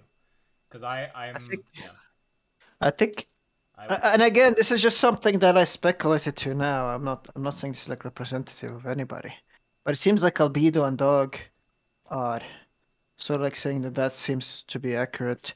But if that's the case, it would replace the first arguments. It would like take the first arguments to be like misrepresenting the actual argument, and that the actual argument is something else. It's something to do with this is-ought stuff. Okay, well then what's that argument? Because we can agree the one from before has bottomed out, right? Like we can start asking... Yeah, okay. Yeah, so then what's this other one? Like I want all the fucking arguments. But again, I'm just speculating here. Like you should ask Jack or Josh or something if you want. I've asked Jack over and over. Like honestly at this point I would say that Jack is hiding from debating me. That's my current view on the situation. So I don't think Jack's gonna give anything here. Right. So, what was the language? Sorry, just to be clear, if you're saying you don't want to render it because it just seems like a pain in the ass. No, I'll render. You don't have to. No, I'll render it. Yeah. No, I'll render it. No, I'm just saying again. This is just something I'm guessing my way to because. Yeah, I'm not expecting you to render something really nice like you do when it's your own perspectives or whatever. Like, I understand this is not your view, so whatever you offer, we shouldn't be like, that's representative of how good a reasoner or a debater Venus is. That's correct. Yeah, I got you. So I think the language we agreed to is like ascertain as like perceive or something. But we agreed that you can make sense of like the scientific versus the agential ascertaining perspective or accessibility, whatever term you choose to use. Like that was clear that there's a distinction between those two, right? Yeah, when access just means come to understand the truth value of, or come to have a doxastic state about, or something roughly like that, then yeah, the distinction's clear. You could come to have that doxastic state through introspection or through detached observation, sure. Right, and I think what the idea is supposed to be that from the third perspective, it's all descriptive. There's no normativity going on there. So for example, if I'm trying to ascertain what my desires are, I'm looking at myself as like an object of study, and I'm in some sense, I don't want to say infer, but like in some sense I come to have knowledge, but descriptive knowledge, so to speak. There's like no odds involved in the proposition what my desire is. So I look at myself as like a subject of study. I ascertain that I desire ice cream, and so I infer that I desire ice cream. But that's supposed to be a descriptive. Uh, that's supposed to be like a descriptive proposition, not like a normative proposition. Whereas, sorry.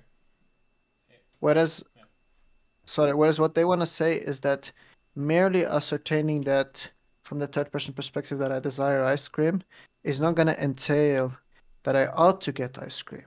Whereas they want to say that desires sort of like entail oughts.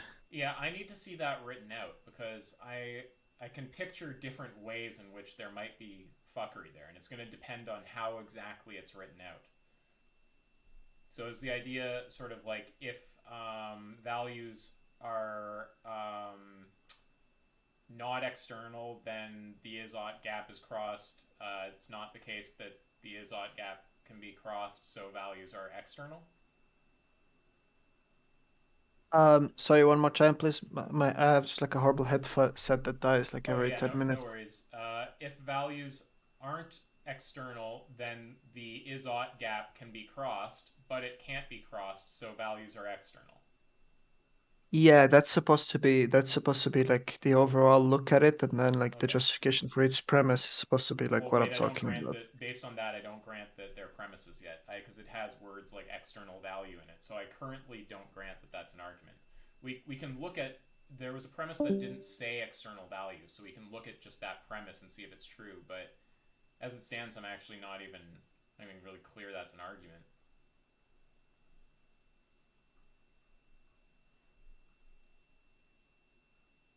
Right, do you want to try to write that out? Yeah, sure. Premise 1, if value isn't external, then the is-ought gap can be crossed. P implies Q. Premise 2, the is-ought gap can't be crossed, so I guess not Q. And then conclusion, value is external. Okay, let's see. Not P implies Q, not Q, therefore P. Right. Okay. Yeah, so just like that. Yeah, so value isn't external. I don't know what it would mean for value to be external. That's going to raise that kind of question I was raising before about the CIF relations. So premise 1 and the conclusion, I'm not actually sure are propositions, so I don't grant that this is an argument. And premise 2, I think, is true. But are you saying that premise 1 is a proposition, or are you saying that that's not granted yet? No, I'm not granting that, because to say value isn't external, I don't know what we're even saying there. It's like saying sound isn't green or something. Like I don't it's like a it's I don't even know if it makes sense to say that. I'm not really sure what that means. What would it mean to say value is external? Because I don't know, when we're saying value is external, value isn't external, I just don't know really what we're talking about. Right, but I take it that this is an argument that's supposed to be an argument for that value is external. But if value is external is like gibberish, wouldn't you say that there couldn't be an argument for it because they can't have an argument for like something non-propositional and something that's mere gibberish? Sorry, you need to repeat that. Can you say that again? Oh, so I took it that this Bilgrami stuff is an argument for value externalism, that value is external. But if your view is that value being external is like gobbledygook, it's like gibberish, wouldn't you be of the view that there can't be an argument for the view because there can't be an argument for something non-propositional, something that's like gibberish?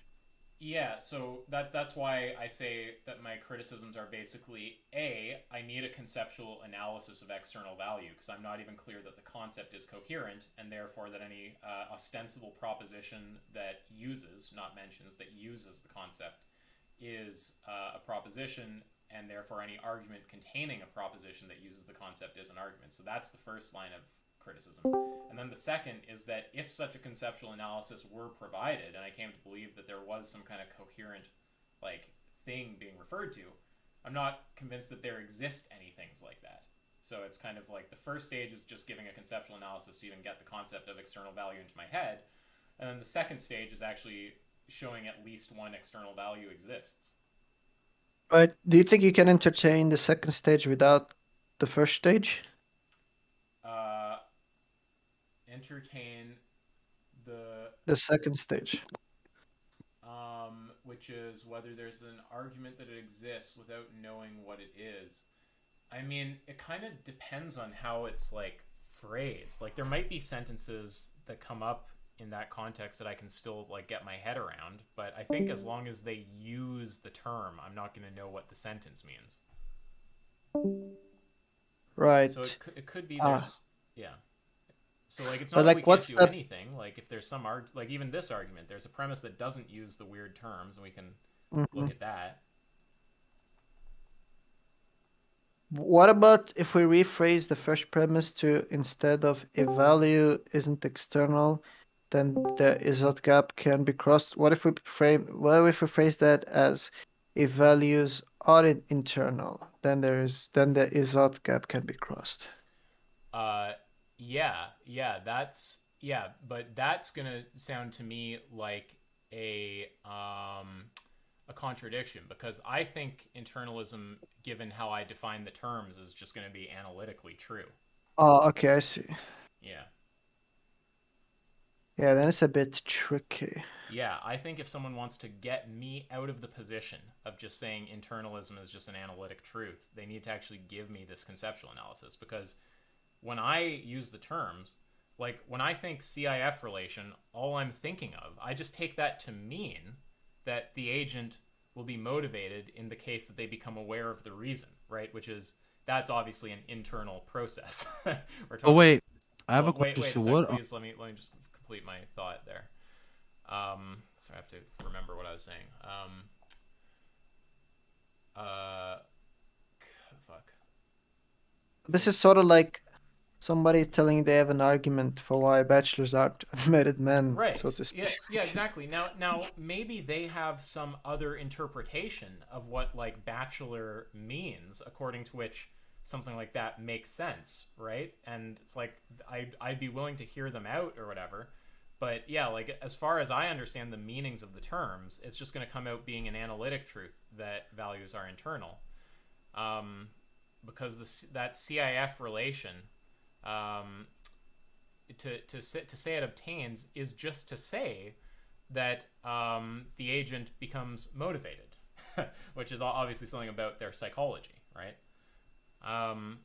So yeah, it seems to me like internalism is just analytically true. So if someone wants to say that's false, it's like that. I don't know how the fuck, like I'm trying to be more charitable and say they're not saying that's false, because then they just be arguing for something contradictory. They have some different concept of what the term means. So and that's why I go, okay, give me your conceptual analysis of external value, because on my conceptual analysis, it just comes out being a contradiction to talk about external value. And it's the exact same thing as with moral reasons. When people start talking about stance-independent reasons, I take it to be part of what a reason is, that it's goal referencing. I don't have a concept of a non-goal referencing reason. So when someone talks about a stance-independent reason, from my perspective, that's a contradiction. But instead of just telling them, hey, you're talking about something contradictory, I just try to be charitable and I go, okay, maybe they have some different concepts. So instead of just saying you're contradicting yourself and thrusting my concepts upon them, I'm going to say, I just don't know what you mean, right? Charitably, you're not just saying the contradictory thing. So what is it you're trying to say? Wait, but I don't understand. What do you take reasons to be? I take a reason to be a proposition that stands in a CIF relation with a response. So a proposition which, if the agent becomes aware of, will motivate them towards some end.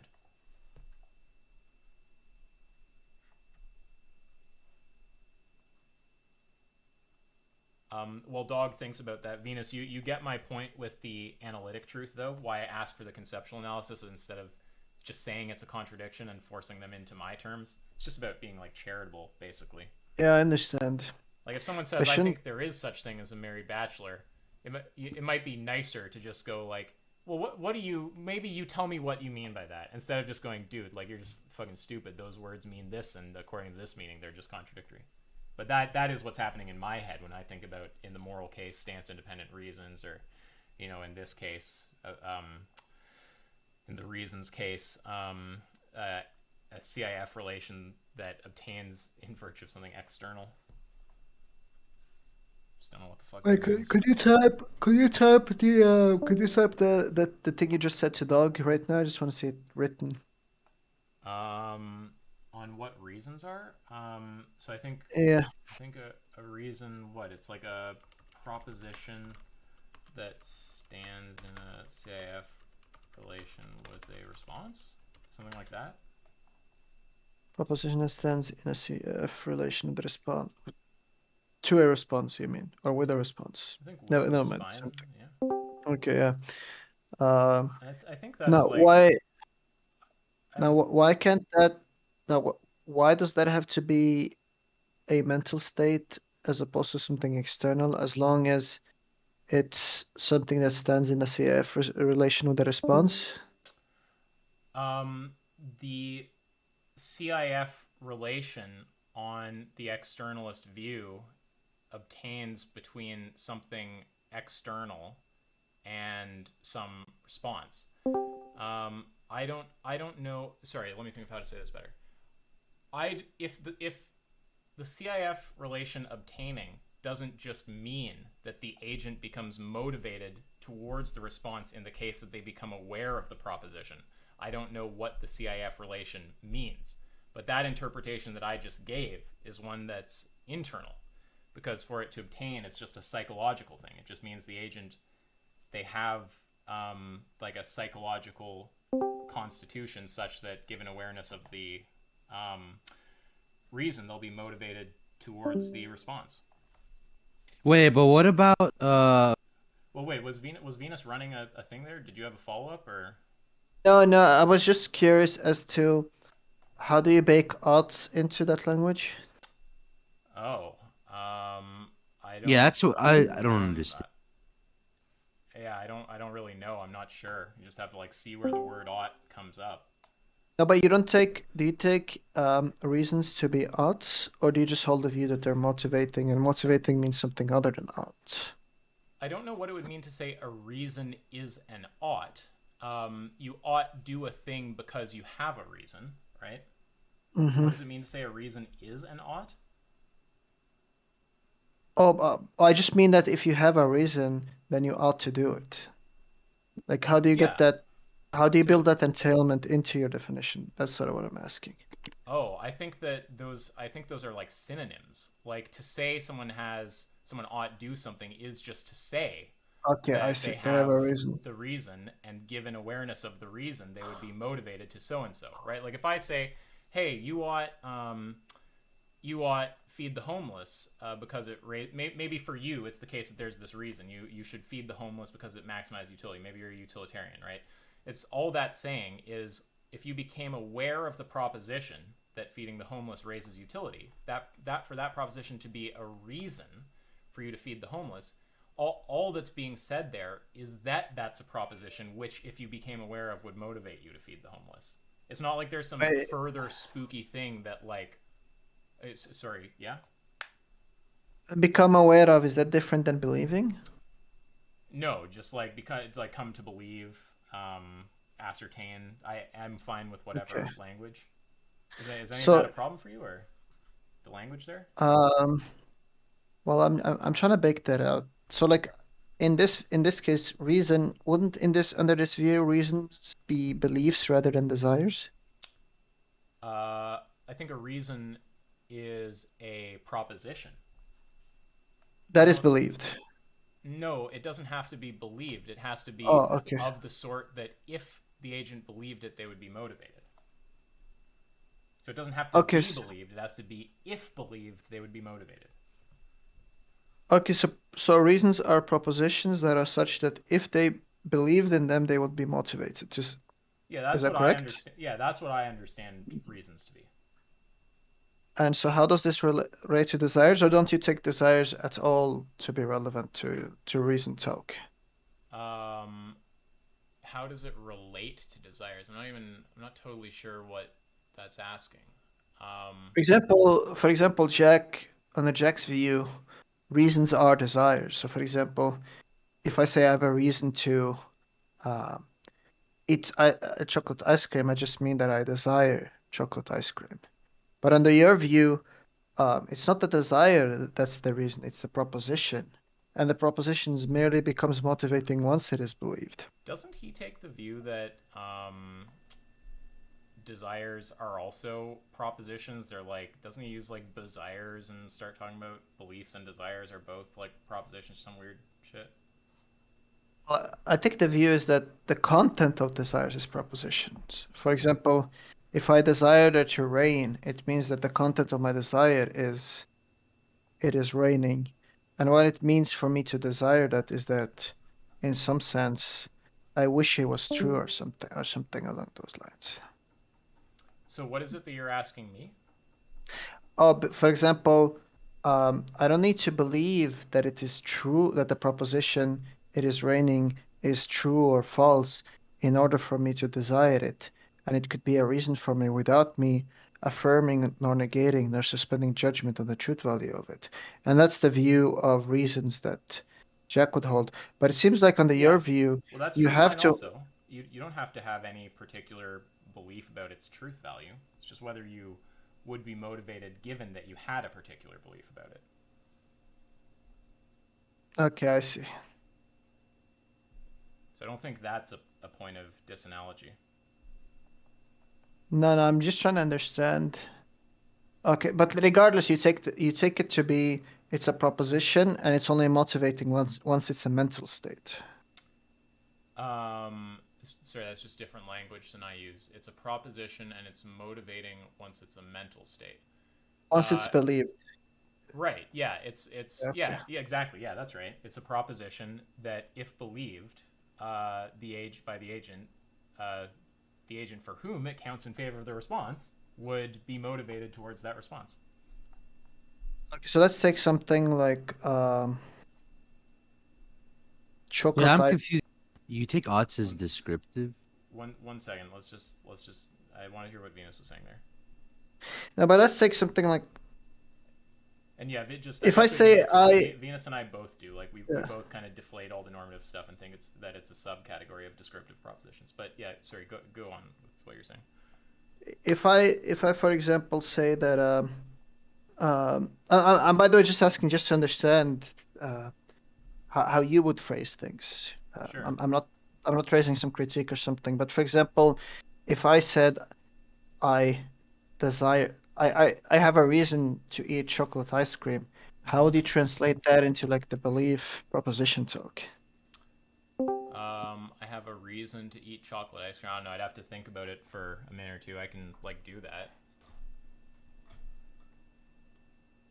Yeah, I think that would just like help to just make the translation between like the way you put things and the way maybe Jack might put things.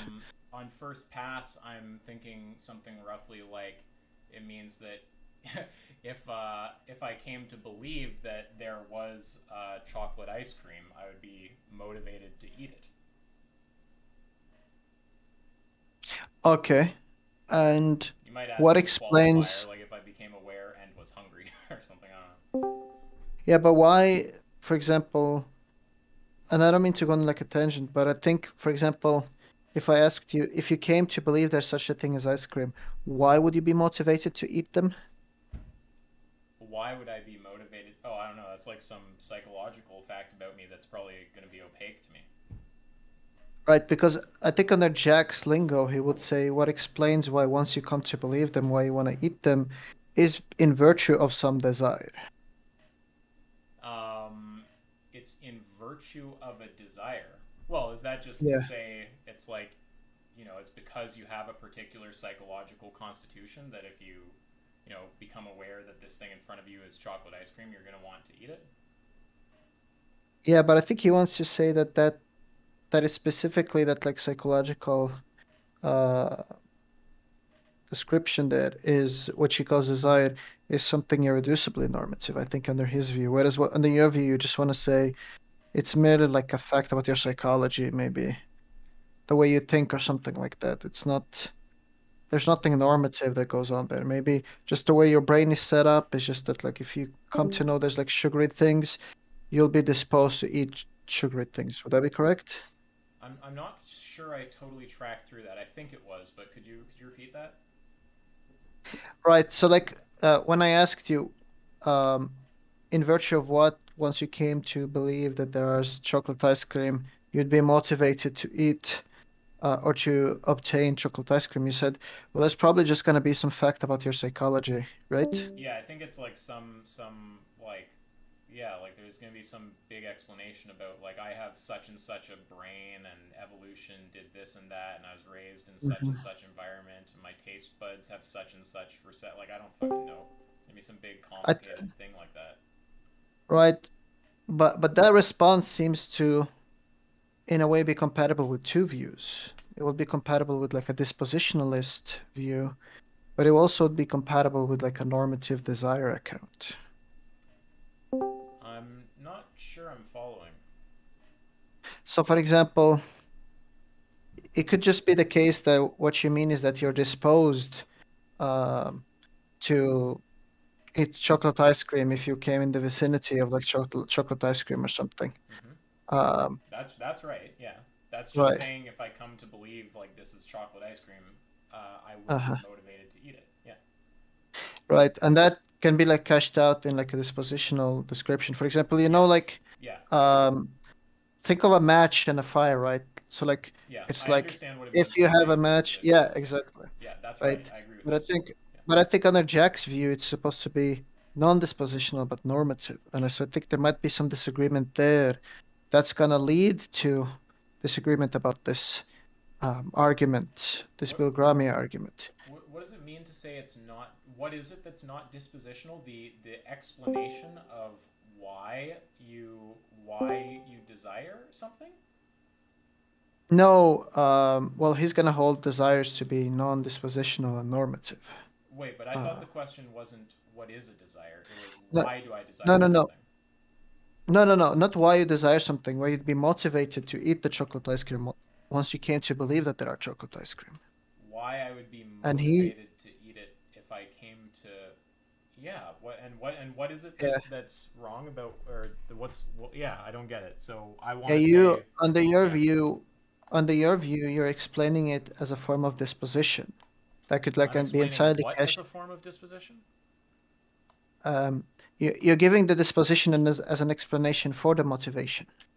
I don't know if I'm doing that. What I'm saying is that if you ask me why I'm motivated, or why I'd be motivated to eat the chocolate cake once I like come to know there's chocolate cake in front of me, I'm saying that I think whatever exactly the explanation is there, it's going to be one that's like talks about like evolution and like taste buds and like culture and a bunch of shit like that. I don't know if that amounts to talking about dispositions, but that's the kind of answer I would want to give. Okay, right.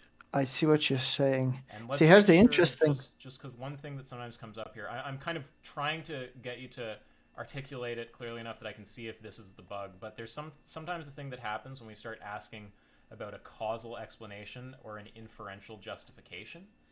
And if you're asking me what inferentially justifies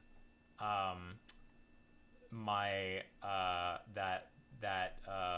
belief, what inferentially justifies what the proposition that the proposition that I desire to eat the ice cream. Yeah, what if you're asking me to like explain that like a causal explanation, I gave the explanation I gave.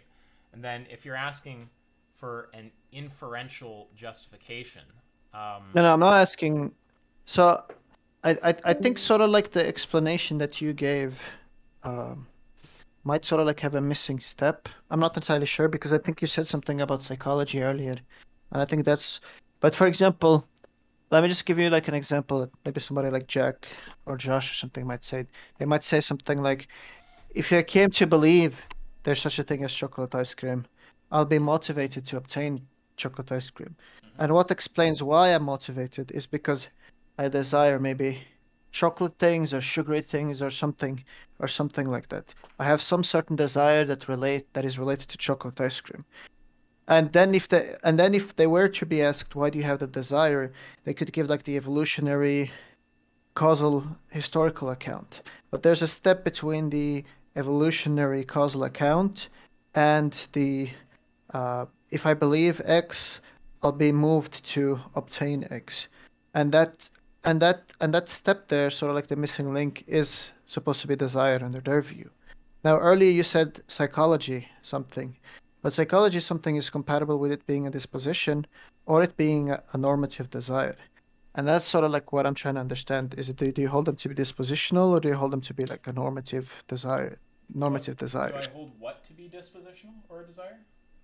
What explains why you're moved to obtain chocolate ice cream once you come to believe that there's such a thing as chocolate ice cream? Yeah, it just sounds like it's just going to be this big fucking trough of things. There's going to be like, you know, a bunch of stuff about like history and about evolution and about taste buds. Yeah, but what is it that evolution and taste buds and so on have given a rise to that makes you moved? What I thought we were just asking to account for the fact that I'm moved. Now, so for example, as I said, if somebody said, "Why are you moved?" they could say, "Because I desire sugary things." And then if you're asked, "Why do you desire sugary things?" they might then appeal to like taste buds and evolution and environment and like priming and whatnot, like the things that you were just giving now. Well, I think the desire, that might be part of the all the things I'm talking about. Like I guess I don't know. Maybe I'm not following you. Like when you say, why do you, what is it? Why do I desire? Why do I have the desire? Why do I have the motivation? What was the question? I'm not asking. I'm not asking for why. I'm asking why is it that if you come to believe X, you are motivated to obtain X, and I'm saying that usually the explanation that's going to be given is because you desire X or you desire something that entails X. So, for example, the reason why I'm moved to obtain chocolate ice cream once I come to believe there's such a thing as chocolate ice cream is because I desire chocolatey things. Now, why somebody could ask, why do you desire chocolatey things? And I could say, well, in one sense, my desire is irreducible, but there could be a causal account that might be opaque to me, but that's going to be like in terms of evolution, taste buds, my environment, priming, and other things. Wait, 1 second. So, sorry, I think I understand what's happening a bit more. So, you said, okay, so why is it that I'll be motivated when I become aware that there's the chocolate ice cream in front of me to eat the ice cream? And I started talking about culture and evolution and my psychology and all this stuff. And you said there should be some intermediate stage there where I talk about desires and then explain desires in terms of all those things. But when you ask the initial question, why is it that you're motivated to say you're motivated, doesn't that just mean that you desire to whatever what's the difference between saying something is desired and something is motivated? You're motivated towards it? Oh, that's why I was so that's what was like asking you to sort of clarify. Like when you said motivated, did you mean like some kind of are you talking about some kind of a push or like feeling towards or something, or did you just mean like desire as an intentional state with like that is contentful and its content is a proposition? I'm not sure those are distinct, push and feeling towards and desire. Because desire are irreducibly propositional. What? What do you mean there? Oh, because when we talk about desires, we're talking about sort of like, so you know how beliefs are propositional, right? Mm-hmm. They're like contentful. Desires are the same way. Desires are also intentional states. Mm-hmm. They're propositional. So, for example, what it means to believe that it's raining outside means that the content, you have a propositional attitude. The attitude is towards the proposition that is raining outside, and it is an affirming attitude. And that's sort of, we can't like go into more details. But While the desire is not affirming, but it's sort of like I don't know how to like articulate it, but like wishing it was the case, so to speak. It's like wishing that the proposition was true, so to speak. That's what it means to desire the thing. Does that make sense? What doesn't, I think so, but what doesn't make sense to me right now is when you say, why is it that you're motivated when you become aware of the proposition? When we say motivated, when you said, what's the difference between saying motivated and saying I like desire the thing? so like to say X is a reason for Y being the response can just be forming a desire for ice cream. So the ice cream, I am psychologically disposed such that if I become aware that there's ice cream in front of me, I will have the response of forming a desire to eat the ice cream. And that's what we mean by being motivated. So it sounds to me like when you're asking about motivation, you're already asking that second question about desire that you said Jack and Josh would want to give this big causal explanation for. So if it seems like I'm skipping a step, I think it's because I'm just understanding your question about motivation to be a question about why I have the desire.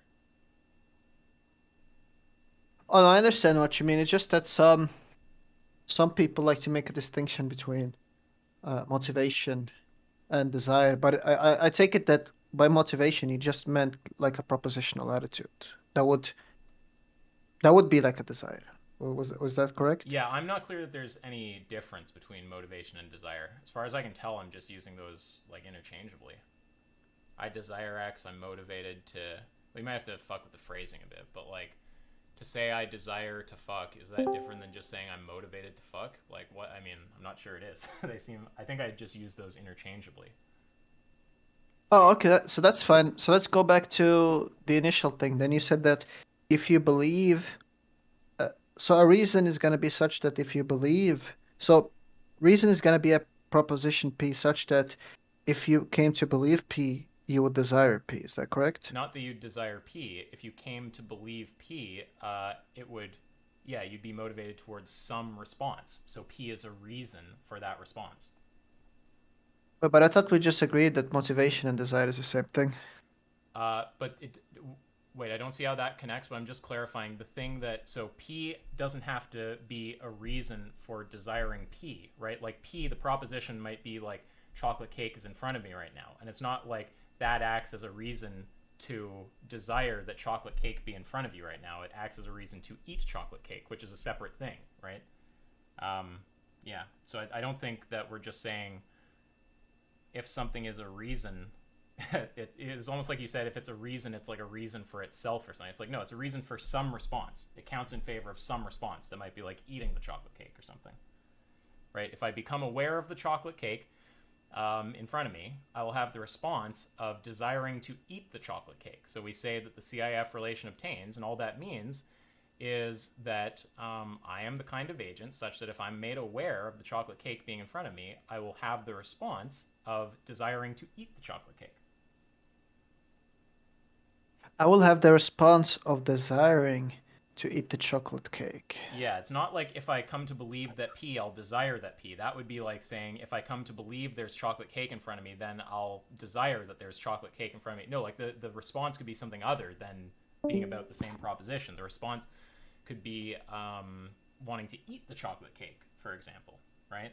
The chocolate cake being in front of you might be a reason to eat the cake, not just to desire I don't mean to be pedantic. I just want to be as rigorous because, just like you like to be rigorous, but like you just use the word wanting. Is that just a synonym for desiring?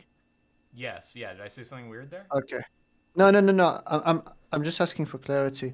And sure. The second thing is when you say response, exactly what do you mean by response? Because you said a response to having a desire. Because usually when I say a response, no, the response can be having the desire. Okay, so what is meant by response? Is it like a cause-effect thing? That like you're affected to obtain a desire? Minimally, the response is is the What is response meant by the desire? response? Yeah, I'm just determining, is it the desire itself or having the desire? So yeah, the response is minimally having a desire is a response, but I might want response to be broader than that. Maybe something can be a reason for something other than having a desire. I don't know, but that's certainly a thing that can be a response that makes sense Right. to me. The response could be forming a desire. But that sounds sort of like a causal thing. Response is like a causal thing. You're sort of like caused, and then effect response being the effect of is obtaining the desire. So for I don't think example, that there's a need to use causal language. I fear that will bring in unnecessary baggage. Like, I think my understanding of reason might be able to be agnostic about some of that stuff. Like, to say X, some proposition counts in favor of some response, is just to say that in the case that the agent becomes aware of the proposition, they will have the response. saying the desire. Yeah, it does. So I don't want to use causal language. We can just say it is true that if they are aware of the reason, they will have the Form the response. I don't want to start saying it'll cause them to, because then am I starting to bring in weird, like I don't know what baggage might be getting brought in there. I don't find myself using words like cause in my head though, so I don't know if there's a reason to bring in causal language. Yeah, you don't want to be The only ontologizing the discussion. Yeah, Like, like the only thing that was okay. obviously causal was the part about what explains you having the desire. That's when I think you're asking me for a causal explanation, because it's like, well, you want No. I'm not yeah. asking. I'm not asking for, because that might be opaque to you, right? You might, for example, Yes. desire to have, I don't know, like Coke or something, but you might not know the causal history of why you came to have that desire or something. That Yeah, might be exactly. opaque. Yeah, that's right. Yeah, that wasn't what I'm asking. I was just asking that, for example, usually desires are taken to rationalize action. Yeah, So, for no, example, but if you Venus, said, what I'm saying is that if motivation and desire are the same thing, when you ask that question, why do you have why are you motivated? yeah, I see That's how you construe it Yeah, as that's going to just get the asking. causal Yeah, response, because it's like from the perspective of someone who makes that third category, it's just like asking why do you have the desire. yeah. You know, no, I understand why you construed it that way. That's like perfectly fine. Um, so kind of in some way, you are actually an externalist about values. What is that? How? But let's say, for example, if you're like a Platonist about propositions, Hmm. and you take them to be an abstract object, how wouldn't you be an externalist about values under this account that you just gave? Because you take the reason to be the proposition, and under like the Platonic view, propositions are external. And so if the proposition is the value, it seems like you're saying that the reason is external, and um, it's once you come to believe in the reason that you then obtain a desire, which in turn rationalizes your action. But the reason itself is the proposition which is out there in the world and not something inside the agent. Did that make sense? Yeah, but I don't think it's quite right, 'cause it's not about whether the reason is internal or external. It's about whether the CIF relation obtains in virtue of something external or internal. And if obtains doesn't just mean that the agent becomes motivated in the case that they become aware of the reason, I don't know what the CIF relation means. But is the counting in favor relation, um, is that is that something that's obtained only once you believe in that? That's only obtained once you believe in the proposition, right? I don't think so. I think to say it obtains is just to say that you would be motivated in the case that you become aware of the reason. So I might Oh, say that something counts as a reason for you, but you don't know that reason yet, and you're not motivated yet. To say it's a reason for you is just say you would be motivated if you became aware of it. okay. If but is the reason the proposition plus believing the proposition, or is it merely the proposition? No, the reason is the proposition, and the CIF relation. I don't know what on externalism it's supposed to for it to obtain isn't just supposed to mean that the agent becomes motivated in the case that they become aware of the reason. So I don't know what it means for the CIF relation to obtain on externalism, and so I'm not actually clear that externalism is a view. Okay, I think I understand your view. The proposition is the reason, but the CIF obtain. I know you don't like the word obtain, but like the counting in favor is only once the agent comes to have a mental attitude towards the proposition. And it's the mental attitude, it's sort of like a necessary condition for the CIF relation. And because you hold it to be a necessary condition, you can't make sense of like a stance independent notion of CIF. Is that correct? The way you used the words was a little different, but I'm almost certain that that was correct. We could try going over it again and like making sure we're exactly on the same page, but I'm pretty certain that was correct. Okay, no, I think I understand now. So sort of like you can't make sense of it's not that you can't make sense of reasons independent of an agent. You can't make sense of the CIF relation as stance independent. Yeah, when you talk about external values, it's not that I don't like. I'm not a Platonist, but if I were a Platonist, I would think that propositions are external, and I'd be able to go, okay, well, I know what it means for those things to motivate someone. So, like, bravo, there you go. That's kind of what you were trying to say, right? Yeah. Yeah, right. But I take, yeah, my problem isn't just with, well, I do have problems with X. I'm not convinced of Platonism, but that feels like it's moving to a different objection. That's not the. Oh no, I just trying to give you like a conceptual picture that you might understand. Oh yeah, no, I know. I just mean for me to start fighting against Platonism, I think would be for me to kind of lose the plot, because that's not real. That is a further objection I have, but I don't think that's the original objection, because the original objection is that I don't really understand what external value is, because external value is supposed to be able to stand in these externalist CIF relations, right?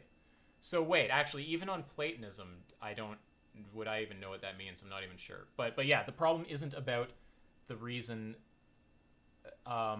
being an external thing. It's about it participating in an external CIF relation. Of course, I can conceptualize a thing external to me, like like a couch or well, I guess that's not a proposition, but yeah, was that enough there for clarity, or do you want me to try? No. I think I got like a richer picture, but wouldn't you then say that it's sort of like pointless in asking what the argument is for these values being external when you sort of don't even have the concept or can make sense of it, or it doesn't even appear intelligible? Yeah, that's And why. so should, Yeah, that's right, and that's why I give the kind of two-tiered criticism. The first tier is I just want the conceptual analysis. I think all you people are just not you obviously, but I mean I think the people who say this are just gibberating as far as I can tell. So I'm not clear externalism is even a coherent view.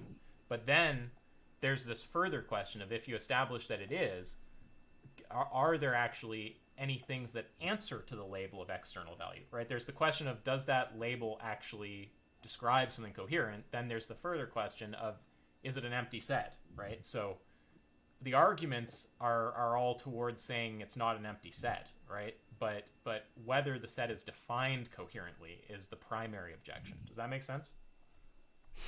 No, I understand what you mean. Yeah, so it's like, give me the conceptual analysis, and then if you ever make it over that hurdle, then we need the argument that there actually exists anything that answers to the concept. Right.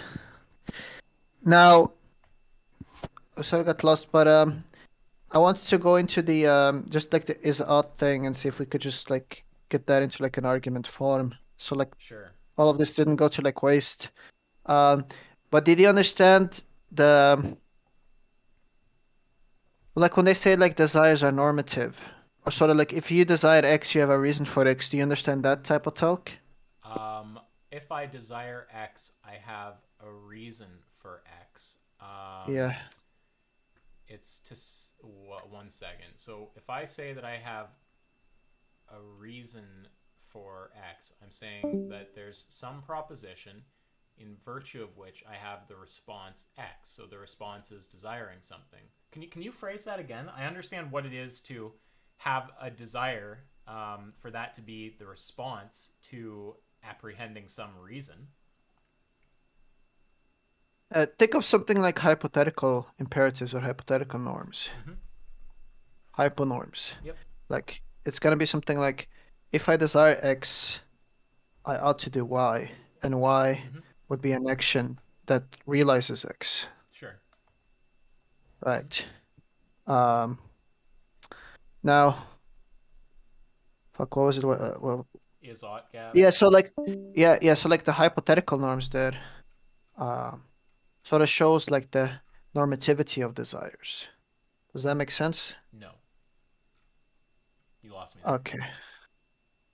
I can talk about one thing though. There's sometimes so I'm gonna write a paper with all this stuff because I laugh about this like series of bad reasons for moral realism with like Lance Bush and some others. And I keep fucking Joe Schmid told me to write a paper about it. I feel like I need to actually write a paper about it. But one of the attack strategies that realists take, which might be what you're going for here, is to point out that there's some kind of equal spookiness about hypothetical and categorical reasons. Well, actually, I'm skeptical of hypothetical norms as well. I'm just trying to give a conceptual picture of something you might understand.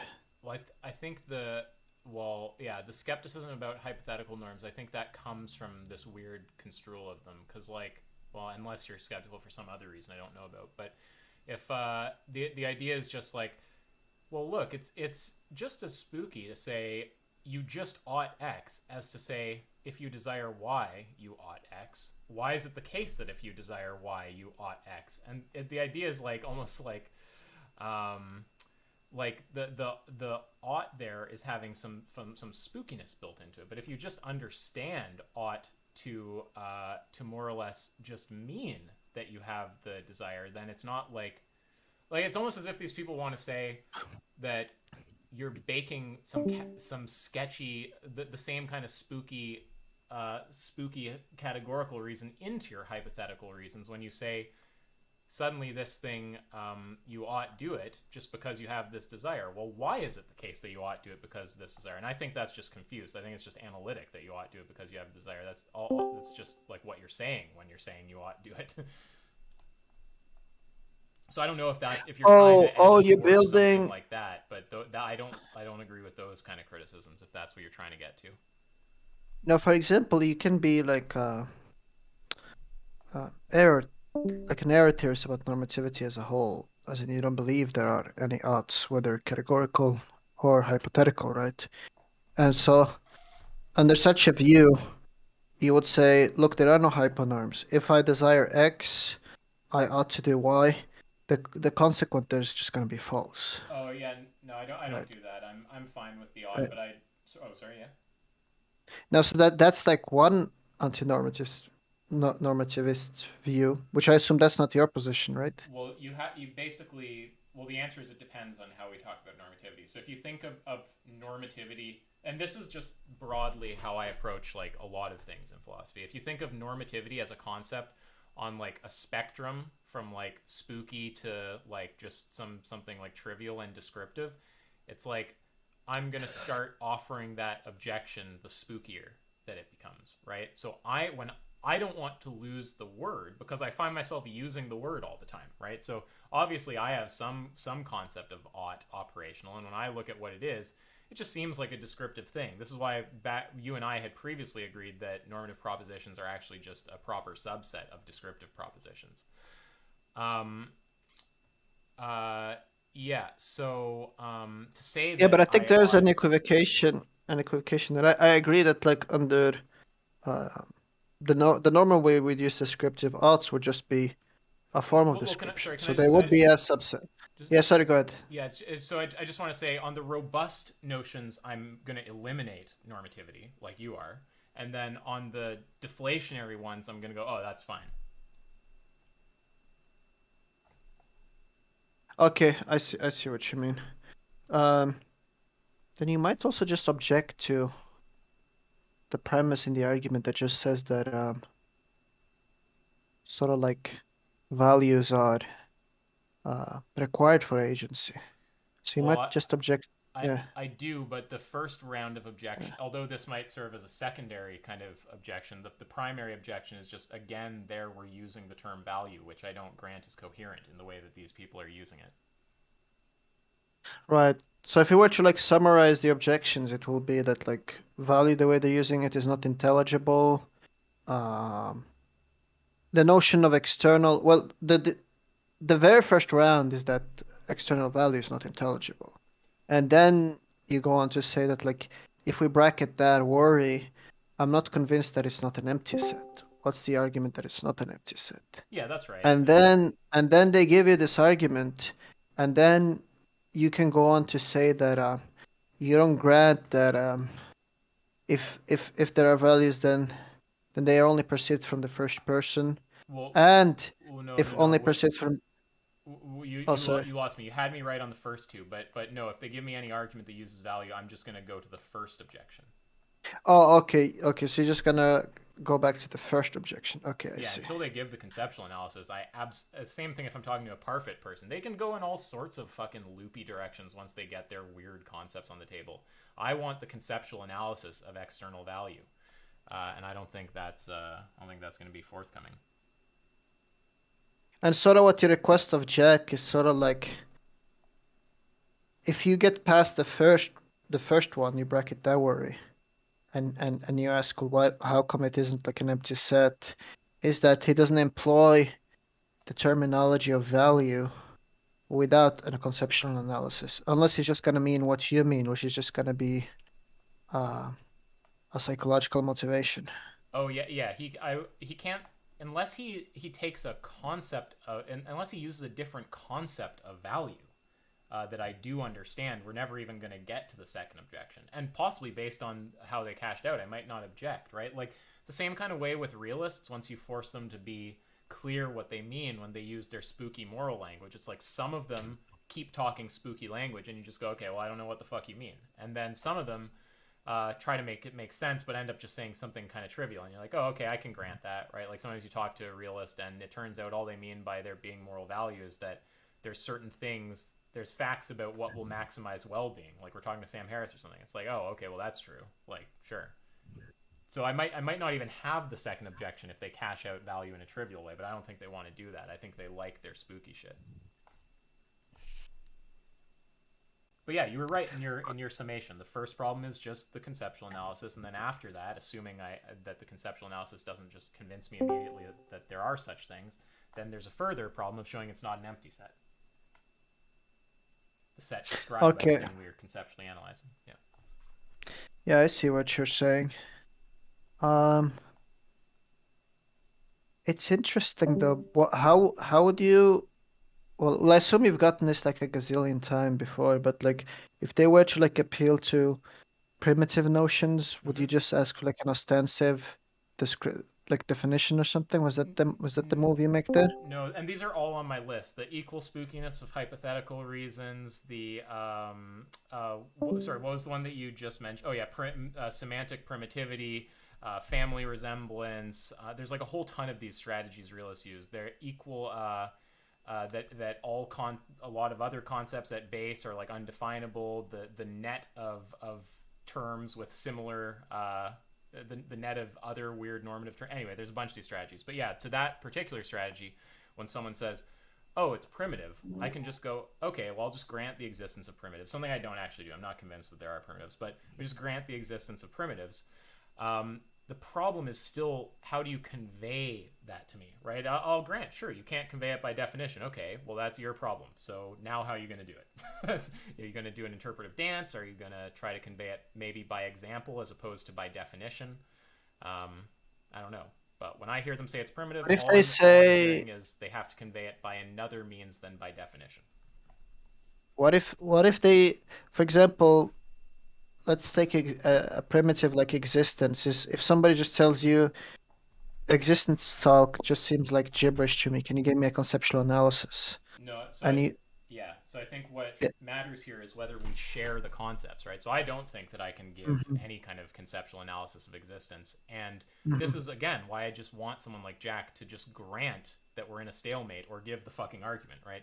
But if there's someone who says to me they think existence talk is gibberish and I can't give that analysis, I'm just going to say, yeah, if you don't share this concept with me, I don't really think there's anywhere to go. I think we're in a stalemate. So to be clear, the problem isn't the inability to give a conceptual analysis. There's plenty of things I can't give a conceptual analysis of. The problem is when two people don't share a concept, how do you convey it to the other person? So like if somebody said you just lack the concept or something, you just say, well, maybe that's true, but that's not going to help me understand this any. That's right. Point. Okay, I see. And then you just sort of like say, well, there can't be any further progress here. Yeah, I mean, they have to. I say some other things like that these people should stop being lazy, and that there might be a solution to be found in like creating a shared phenomenological lexicon. I have some like strategies, but yeah, I mean, that's roughly right.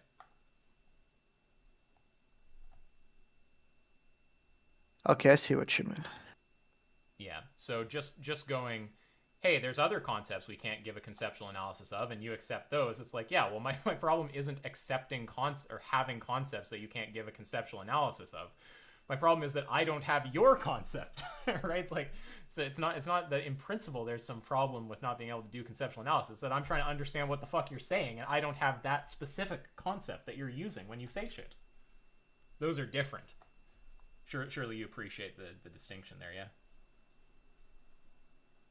No, I understand you fully. I'm just thinking if there's, even if I understood this argument correctly, which I'm not sure if I have, if there's like any way to render it to you where it wouldn't just fall back to either like the first step where you're just like, well, can you just like give me an analysis of this thing here? Yeah, I don't think there is. Based on my current experience, I think probably not. And I think that all these people are just fleeing debate at this point. I'm open to it. If one, like, I don't get what like, why don't they just silo themselves like the other realists? Like, all I want is for these people to admit they're in the same position as the Parfit people that they criticize, right? I guess you might say that's different than my 2 points I'm making, but like, whatever. That's the thing I want them to fucking acknowledge, though. It's like, you are just in a stalemate if someone doesn't have this fucking concept, and I just want them to grant that, or to give the conceptual analysis, and then after that, if it's needed, the argument that the set's not empty. So I don't know why Jack feels the need to spam me with articles, point to you, who just agrees with me as someone who can render the argument, point to other people who agree with me or who dodge debate, avoid any kind of discussion with, like, why does he have to do like that? I basically just think is Jack is kind of lazy. I don't accept that it's just laziness. That might be what's going on. I think there's also less charitable, even though laziness isn't the most charitable, there's less charitable versions, like that he knows that I'm a competent debater, and there's a significant risk that his position gets shown to be like fucked in a way that's persuasive to a lot of people if he has a conversation with me. And maybe he doesn't want that to happen, right? So it's just when people just give this laziness response, I'm like, maybe, but there's also other possible reasons. So I'm not going to jump to that charitable one. But yeah, that's right. But yeah. Sorry. I just want to try like one last attempt, Sure. and it's probably going to employ like what you call like spooky terms in some way. But I just want to give you like a rendition, at least you can understand what the argument is trying to get at least from like what I understood. But so the idea, if you like read the article, you're familiar with the prompting language in the article, right? That if you're like a practical agent, you're prompted by things to act in one way or another way, right? Yeah, I don't know though, because that language could be spooky. Well, I guess Right. That's what you just said. I might say. Right. Yeah, Right. because like if prompting just means that it's the case that if you become aware of this thing, you'll have this response. Then I know what prompting is. If it means some spooky shit, I don't know what it means. So you'd have to clarify that. And again, it's not like my language. So I mean, Yeah, I'm like in the same boat as you are as to what it might mean. of But I course. think the idea is supposed to be, if you view the Coke can as desired, you're like prompted to take hold of it or something. Yeah, Right. how is that Yeah. not just what it means to say you But- desire it? It just sounds like a tautology. Sorry. Yeah. But yeah, so I think what they want to say something, if you take the third person perspective or something, you're just gonna infer the proposition Isaac desires the Coke can, or I desire the Coke can, but that proposition doesn't prompt you to take the Coke can, as in if you whereas to be an agent you need to be prompted towards what you're desired for, and that's why it's only like accessible from the first person. I think the argument is going for something like that, which is also present. So the idea is that if you desire, like I find it so much like have you noticed that it's yeah, just but it's so gonna be much so much faster? spookiness. I think there's gonna be like so much spooky. Yeah, but that's why I want to write it out because I think it'll become obvious that it's spooky. I think when I address them in natural language, people listening, well, I think I lose track myself, but I also think people listening don't fully appreciate the level of weirdness when they see it repeatedly every time we try to formalize it, having the same kind of patterns of problems. I think people do get it. So, and I think it becomes. I think there is something to the sort of like the Wittgensteinian proverb of letting the fly out of the fly box. That there's a lot of things that in natural language seems to make sense or something, but then once you carry out like a logical analysis, like a conceptual analysis and specifying conditions, it sort of just comes out as like nonsense or gibberish. Well, I don't think if the idea is that I'm having some kind of unreasonable standard. I'm not saying it's unreasonable. I'm just saying there is something to that. That yeah, because a lot of sorry.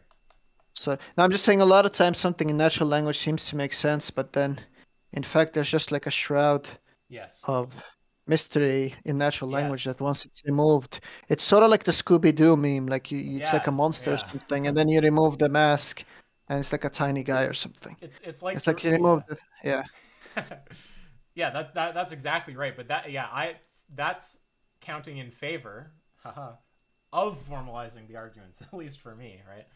Like, I don't know, people have this weird view that I'm this like formal fucking like asshole or something. I don't know, but I'm fine operating in natural language until I start losing clarity around what's being said, especially if it seems like there's a pattern of lack of clarity with a certain view. Then it just starts seeming like, you know, are we always every new point we're gonna spend like 20 minutes like langing it around trying to like just let's fuck it. This whole thing is wishy-washy. Let's just try to be clear about it. I start getting in that kind of state of mind. So it's like I'm open to natural language and I speak in natural language all the time.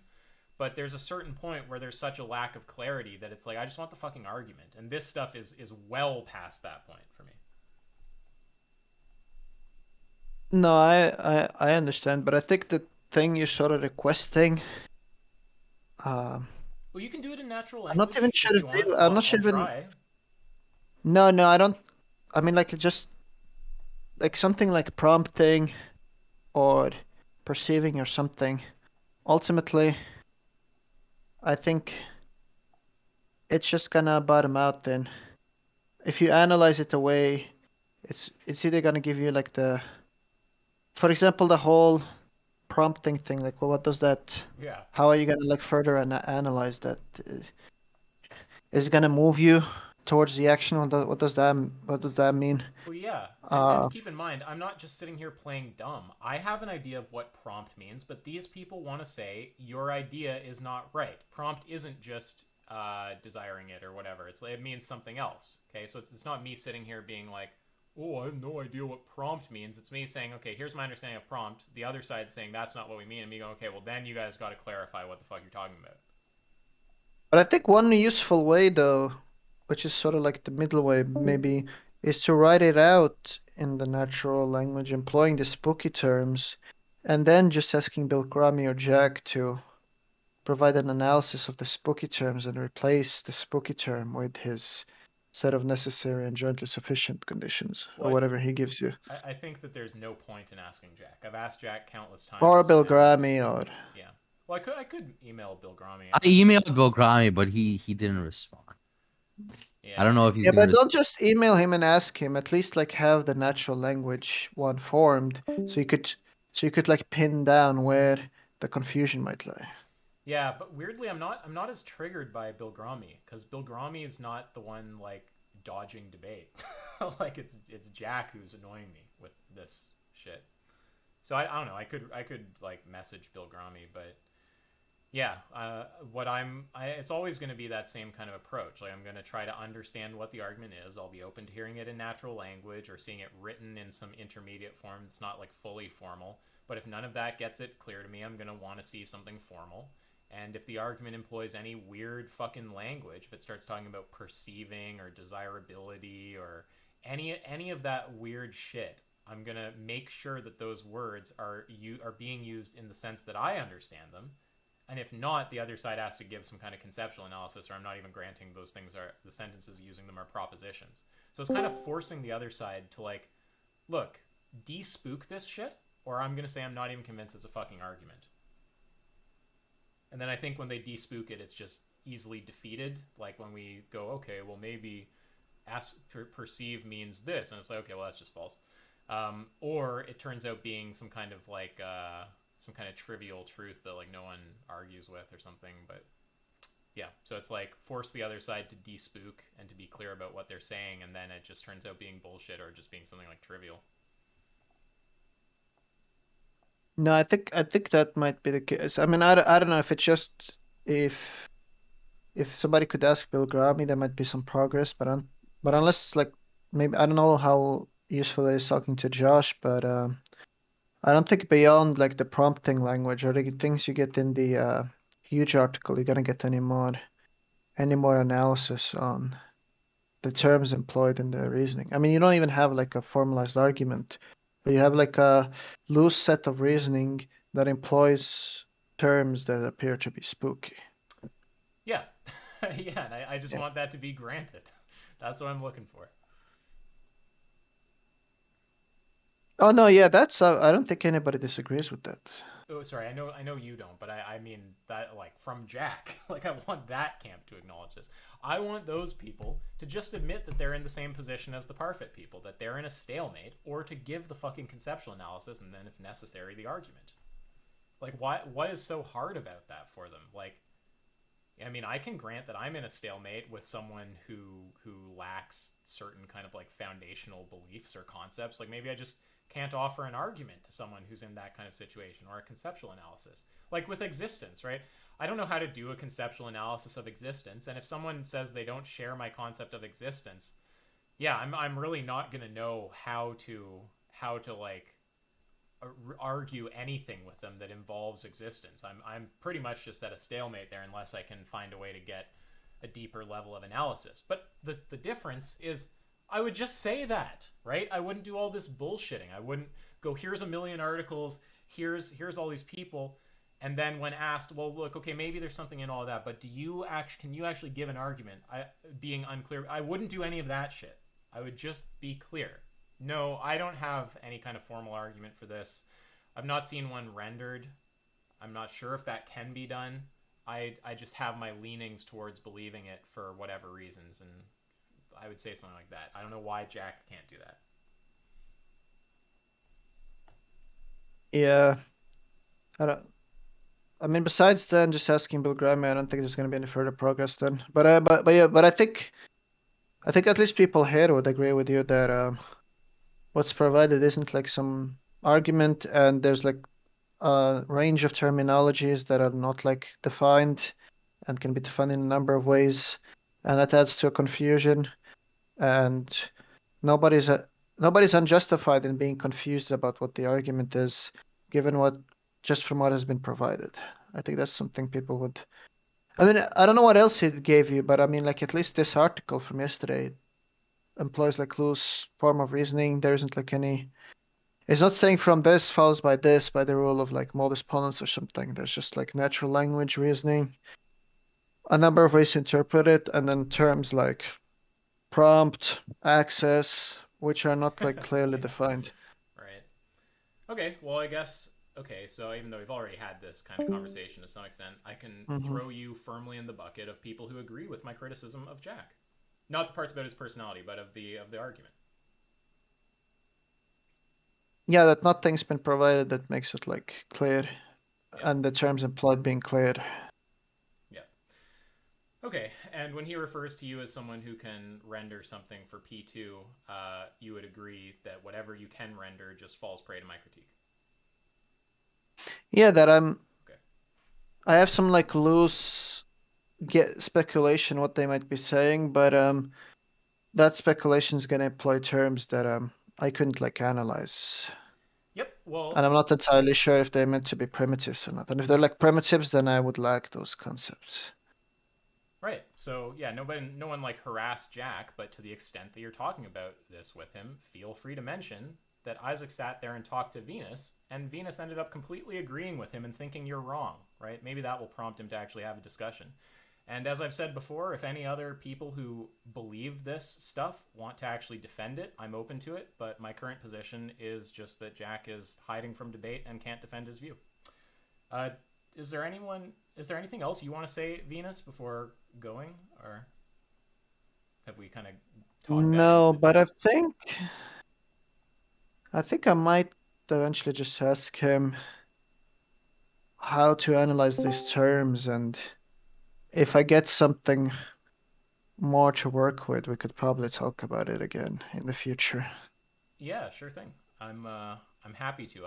I'm known to hold debate and give me a fucking argument invitations open for many years. For instance, we've been waiting for the fucking NTT violates the law of identity argument for like, has it been like half a decade now? Like it's hilarious. Or there's like other arguments from people. I don't know. Anyway, so this is on the list of like shit that I'm waiting for someone to defend. And yeah, we'll just I just want to be just wait. clear that I think when you gave the announcement earlier, I don't remember what it was, but you had the article that we spoke about, but then you also had like a video and some other material. Yeah, I've watched all that. You can watch through it and see if it gets anything into your head. I think it's totally unclear. I think it's just a bunch of spam. I don't view it as any different than like a flat earther spamming flat earth articles or some like carnivore dieter spamming like, why you should only eat like testicles and liver at you. Like, yeah, it just seems like article spam. Okay, I see. But I've watched it all, and if you end up watching it and extracting some kind of argument from it, I'm happy to hear it. But I'm not seeing anything. Now, I've seen the video, but I don't think he says anything there that's not captured by the article. But I know. uh, Yeah, yeah. but I was unclear if he gave you some papers by Bill Graham, not just like the video. I think he always just sends the same list of stuff. He must just have it in like a note on his phone or something because it's always in the same order. It's just the stuff I posted there. Okay, I see. Yeah, yeah. There's a Wait, but bunch of ask yourself, do you think that the folk concept, like the average person's usage of the word ought, is going to be like deflationary? oh, I have no idea. I think that Like if that's an we analyze empirical. their intuition. Yeah, I Oh, think it's an empirical question. I don't know.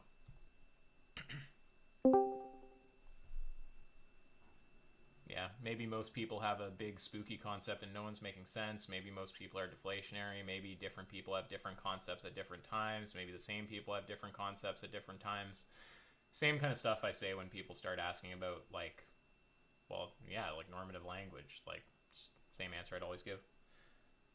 Um, yeah, I don't know.